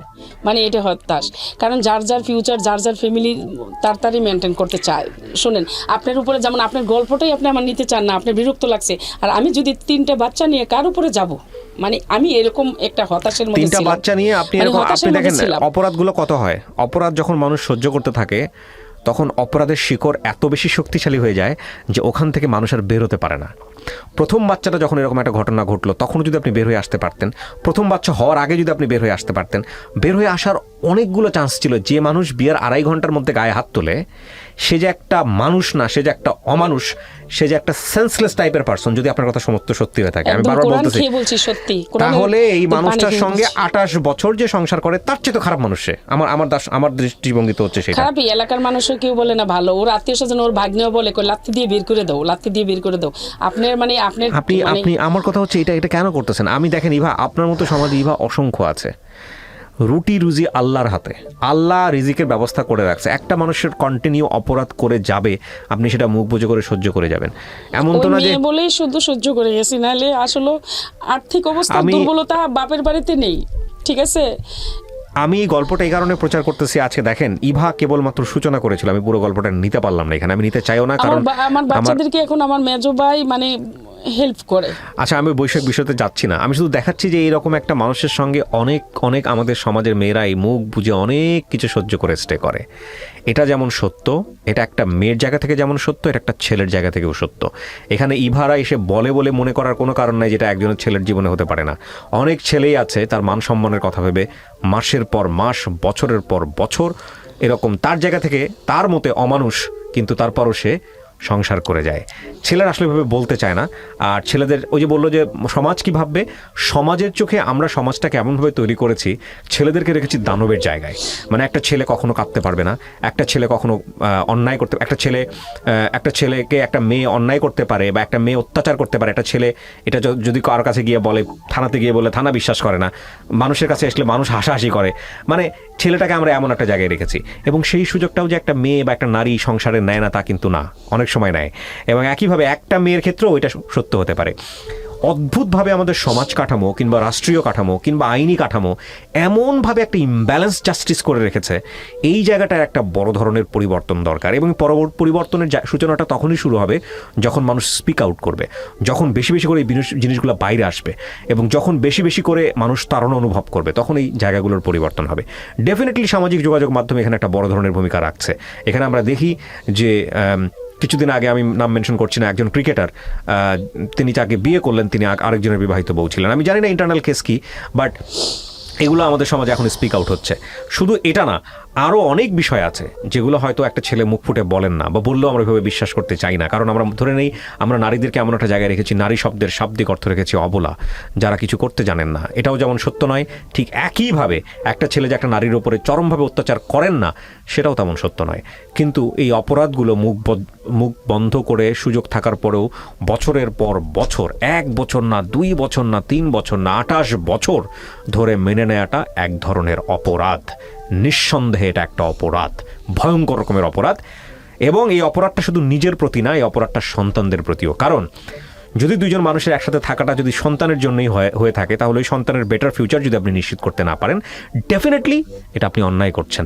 এবং সুযোগ যদি থাকে ওখান থেকে বের হয়ে আসার, অবশ্যই বের হয়ে আসা উচিত। হ্যাঁ, খারাপ ব্যবহার করতেছে, পরক্ষণে এসে আদর করে দিচ্ছে, পরক্ষণে এসে একটু ভালো কথা বলতেছে, মুহূর্তের মধ্যে সমস্ত কিছু ভুলে যাচ্ছেন, আবার নতুন করে এগুলোর জন্ম হচ্ছে। এটা 1 বার 2 বার 3 বার হতে পারে সুযোগ, 28 বছর ধরে এটা হতে পারে না। তবে এটা ঠিক যে ইভার 28 বছরকে আমরা জাজমেন্টে নিব না। এমন অনেক নারী আমাদের সমাজে আছেন, এমন অনেক পুরুষ আমাদের সমাজে আছেন, সারাটা জীবনই মুখ বন্ধ করে এসব সহ্য করেন, এবং জীবন দশায় কখনোই কাউকে বলেন না, পুরো জীবনটাই শেষ করে দেন। আমার মনে হয় যে এই জায়গাগুলো থেকে আমাদের বের হয়ে আসা উচিত। অনেকেই বলেন যে ডিভোর্সের রেট বেড়ে যাচ্ছে। ডিভোর্সের রেট বেড়ে যাচ্ছে তার অন্যতম কারণ, এক পক্ষ বলেন যে এটা একটা ভালো দিক, কারণ মানুষ অত্যাচার সহ্য করছে না, মানুষ মানে বেঁচে থাকার জন্য মানুষ এখন সম্পর্ক ছিন্ন করে নিজেকে আবিষ্কার করার চেষ্টা করছে। আরেক পক্ষ মনে করেন যে মানুষের মধ্যে সহিষ্ণুতা কমে যাচ্ছে এবং সেই জায়গা থেকে ডিভোর্সের রেট বেড়ে যাচ্ছে, এটা খুবই আশঙ্কাজনক। তবে যেটাই হোক না কেন, আমি আসলে কোনো পক্ষের হয়ে কথা বলতে চাই না, আমি শুধু এটাই বলতে চাই যে আপনি যদি ধর্মীয়ভাবেও চিন্তা করেন তাহলে ধর্মও আমাদের এটা সমর্থন করে না যে বছরের পর বছর আপনি একটা অপর পক্ষ থেকে, সেটা হাজব্যান্ডও হতে পারে বা ওয়াইফের পক্ষ থেকে, অত্যাচার সহ্য করে মুখ বন্ধ করে স্বামীর সেবা করে যাবেন বা স্ত্রীর সেবা করে যাবেন। এটা ধর্মও আপনাকে বলে নাই। ধর্ম বলেছে যে হ্যাঁ, তালাক দেওয়া একটা ঘৃণিত কাজ, আল্লাহর সবচেয়ে অপছন্দের কাজ, মানে হালাল স্তরের সবচাইতে নিম্ন স্তর হচ্ছে এই তালাক, এবং এইটার জন্য যাইনি। এটার জন্য আপনি জান নাই সেটা ঠিক আছে, কিন্তু এটা এটা এটা আপনি কয়েকজন মুফতির কাছে গেছেন, আপনি কোন আলেমের কাছে গেছেন, গিয়ে পরামর্শ করেছেন? আপনি শুধু হ্যাঁ না বলেন না।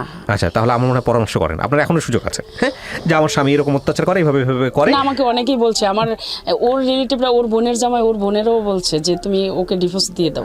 হ্যাঁ, তো আমার মনে হয় যে দেখেন, আপনি যদি ধর্মের কারণেও যদি যে থাকেন, তাহলে ধর্মীয় যারা ভালোভাবে জানেন তাদেরকে জানেন। কারণ আপনি গল্পটা শুরু করেছিলেন মাত্র, আমি নিতে পারতেছি না। সোজা বাংলায় যদি বলে নিতে, আমার মগজের মধ্যে না, আমার মনে হচ্ছে ক্রিয়া প্রতিক্রিয়া হচ্ছে যেটা নেয়ার মতো না। কারণ আমার কাছে মনে হচ্ছে যে এক সাইড ভাবে একটা মানুষকে ভাবে দায়ী করেই যাচ্ছি, তাহলে আমি সহ্য করব কেন? দায়ী করছি না, ওর অন্যায়গুলো ফেস করছি। এক্স্যাক্টলি, আপনি কেন সহ্য করবেন? আমার কোশ্চেনটা হচ্ছে কেন সহ্য করবেন? কেউ তো আপনাকে বলে না। সত্যি আমাকে যদি কেউ ভালো করে, মানে একদম অন্যরকম ভাবে স্যান্ডেল দিয়ে পিটাই দিত, ইভা, না ইভা, আপনি এখানে বলে আপনি কান্নাকাটি করবেন, আপনি আজকে হালকা হয়ে যাবেন, সোজা আবার বাসায় চলে যাবেন। আজকে আপনি বাসায় যাবেন, গিয়ে আপনি ওই লোকটার দ্বারা অত্যাচারিত হবেন। আপনি গিয়ে ধরেন অত্যাচারিত হচ্ছেন, আপনার ওই কষ্টগুলো আবার জমা হচ্ছে, আবার কোথাও গিয়ে হালকা হবেন। আবার জীবনটা তো এটা না। আপনাকে যারা অল্প বয়সে বিয়ে দিয়েছে তারা একটা বড় অপরাধ করেছে। তবে এটা ঠিক যে অল্প বয়সে মেয়ে বিয়ে হলেই যে মেয়েটা খারাপ থাকে, তা বিষয়টা এরকম না। অনেক পরিণত বয়সে। তবে আমি বলি, আমি কিবরিয়া ব্যক্তিগতভাবে একটা কথা বলি, আমার নিজের একটা মেয়ে আছে, দোয়া করবেন ওর জন্য। হ্যাঁ, দেখছেন হয়তো ফেসবুকে। আমি সবসময় একটা কথা বলি, সেটা হচ্ছে আল্লাহ যাতে আমাকে তৌফিক দেয় যে আমার মেয়েকে আমি স্বশিক্ষায় সুশিক্ষিত করে, আমি জানি না তো ফিউচার কি হবে, বাট আমি দোয়া চাই সবার কাছ থেকে, ও নিজের পায়ে দাঁড়াক, ও নিজে ইনকাম করা শিখুক, ওই অবস্থায় ও সিদ্ধান্ত নিক, হ্যাঁ ধর্মমতে অবশ্যই, যে ওর জীবনসঙ্গী হিসেবে কাকে নিবে বা আমরা কাকে দিব। কারণ একটা মেয়ের সবচেয়ে বড় দুর্ঘটনা কারো কোথায় ঘটে জানেন? যখন একটা মেয়ের নিজের ইনকামের কোনো ব্যবস্থা থাকে না, নিজের পায়ে দাঁড়ানোর কোনো ব্যবস্থা থাকে না, ডিসিশন নেবার ক্ষমতা থাকে না, এবং সেই অবস্থায় যখন একটা মানুষের সংসারে সে যায়, তারপরে সে অত্যাচারিত হলেও এগুলো মুখ বন্ধ করে বছরের পর বছর সহ্য করতে থাকে।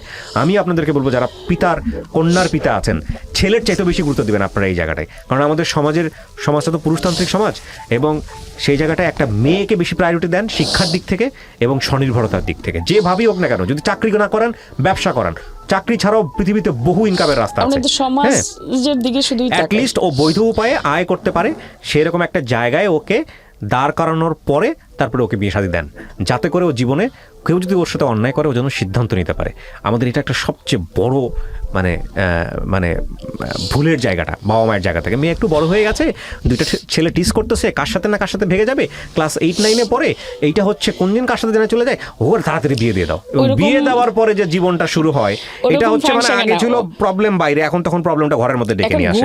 গুলটের আওয়াজ শুনে মানে বিয়েটা হয়েছে, ঠিক আছে, ওরকম সিচুয়েশন মানে হয়তো আপনার জন্য হয়নি বা অনেকের জন্য এরকম হয়, সেই জন্যই বলছি। সো ইভা, আমি দোয়া করি, আমি সবসময় একটা জিনিস বিশ্বাস করি, ভাগ্যে বিশ্বাস করি। আমি আপনার জন্য দোয়া করি যে আল্লাহ চাইলে কালকের মধ্যেই হয়তো সবকিছু পরিবর্তন সম্ভব।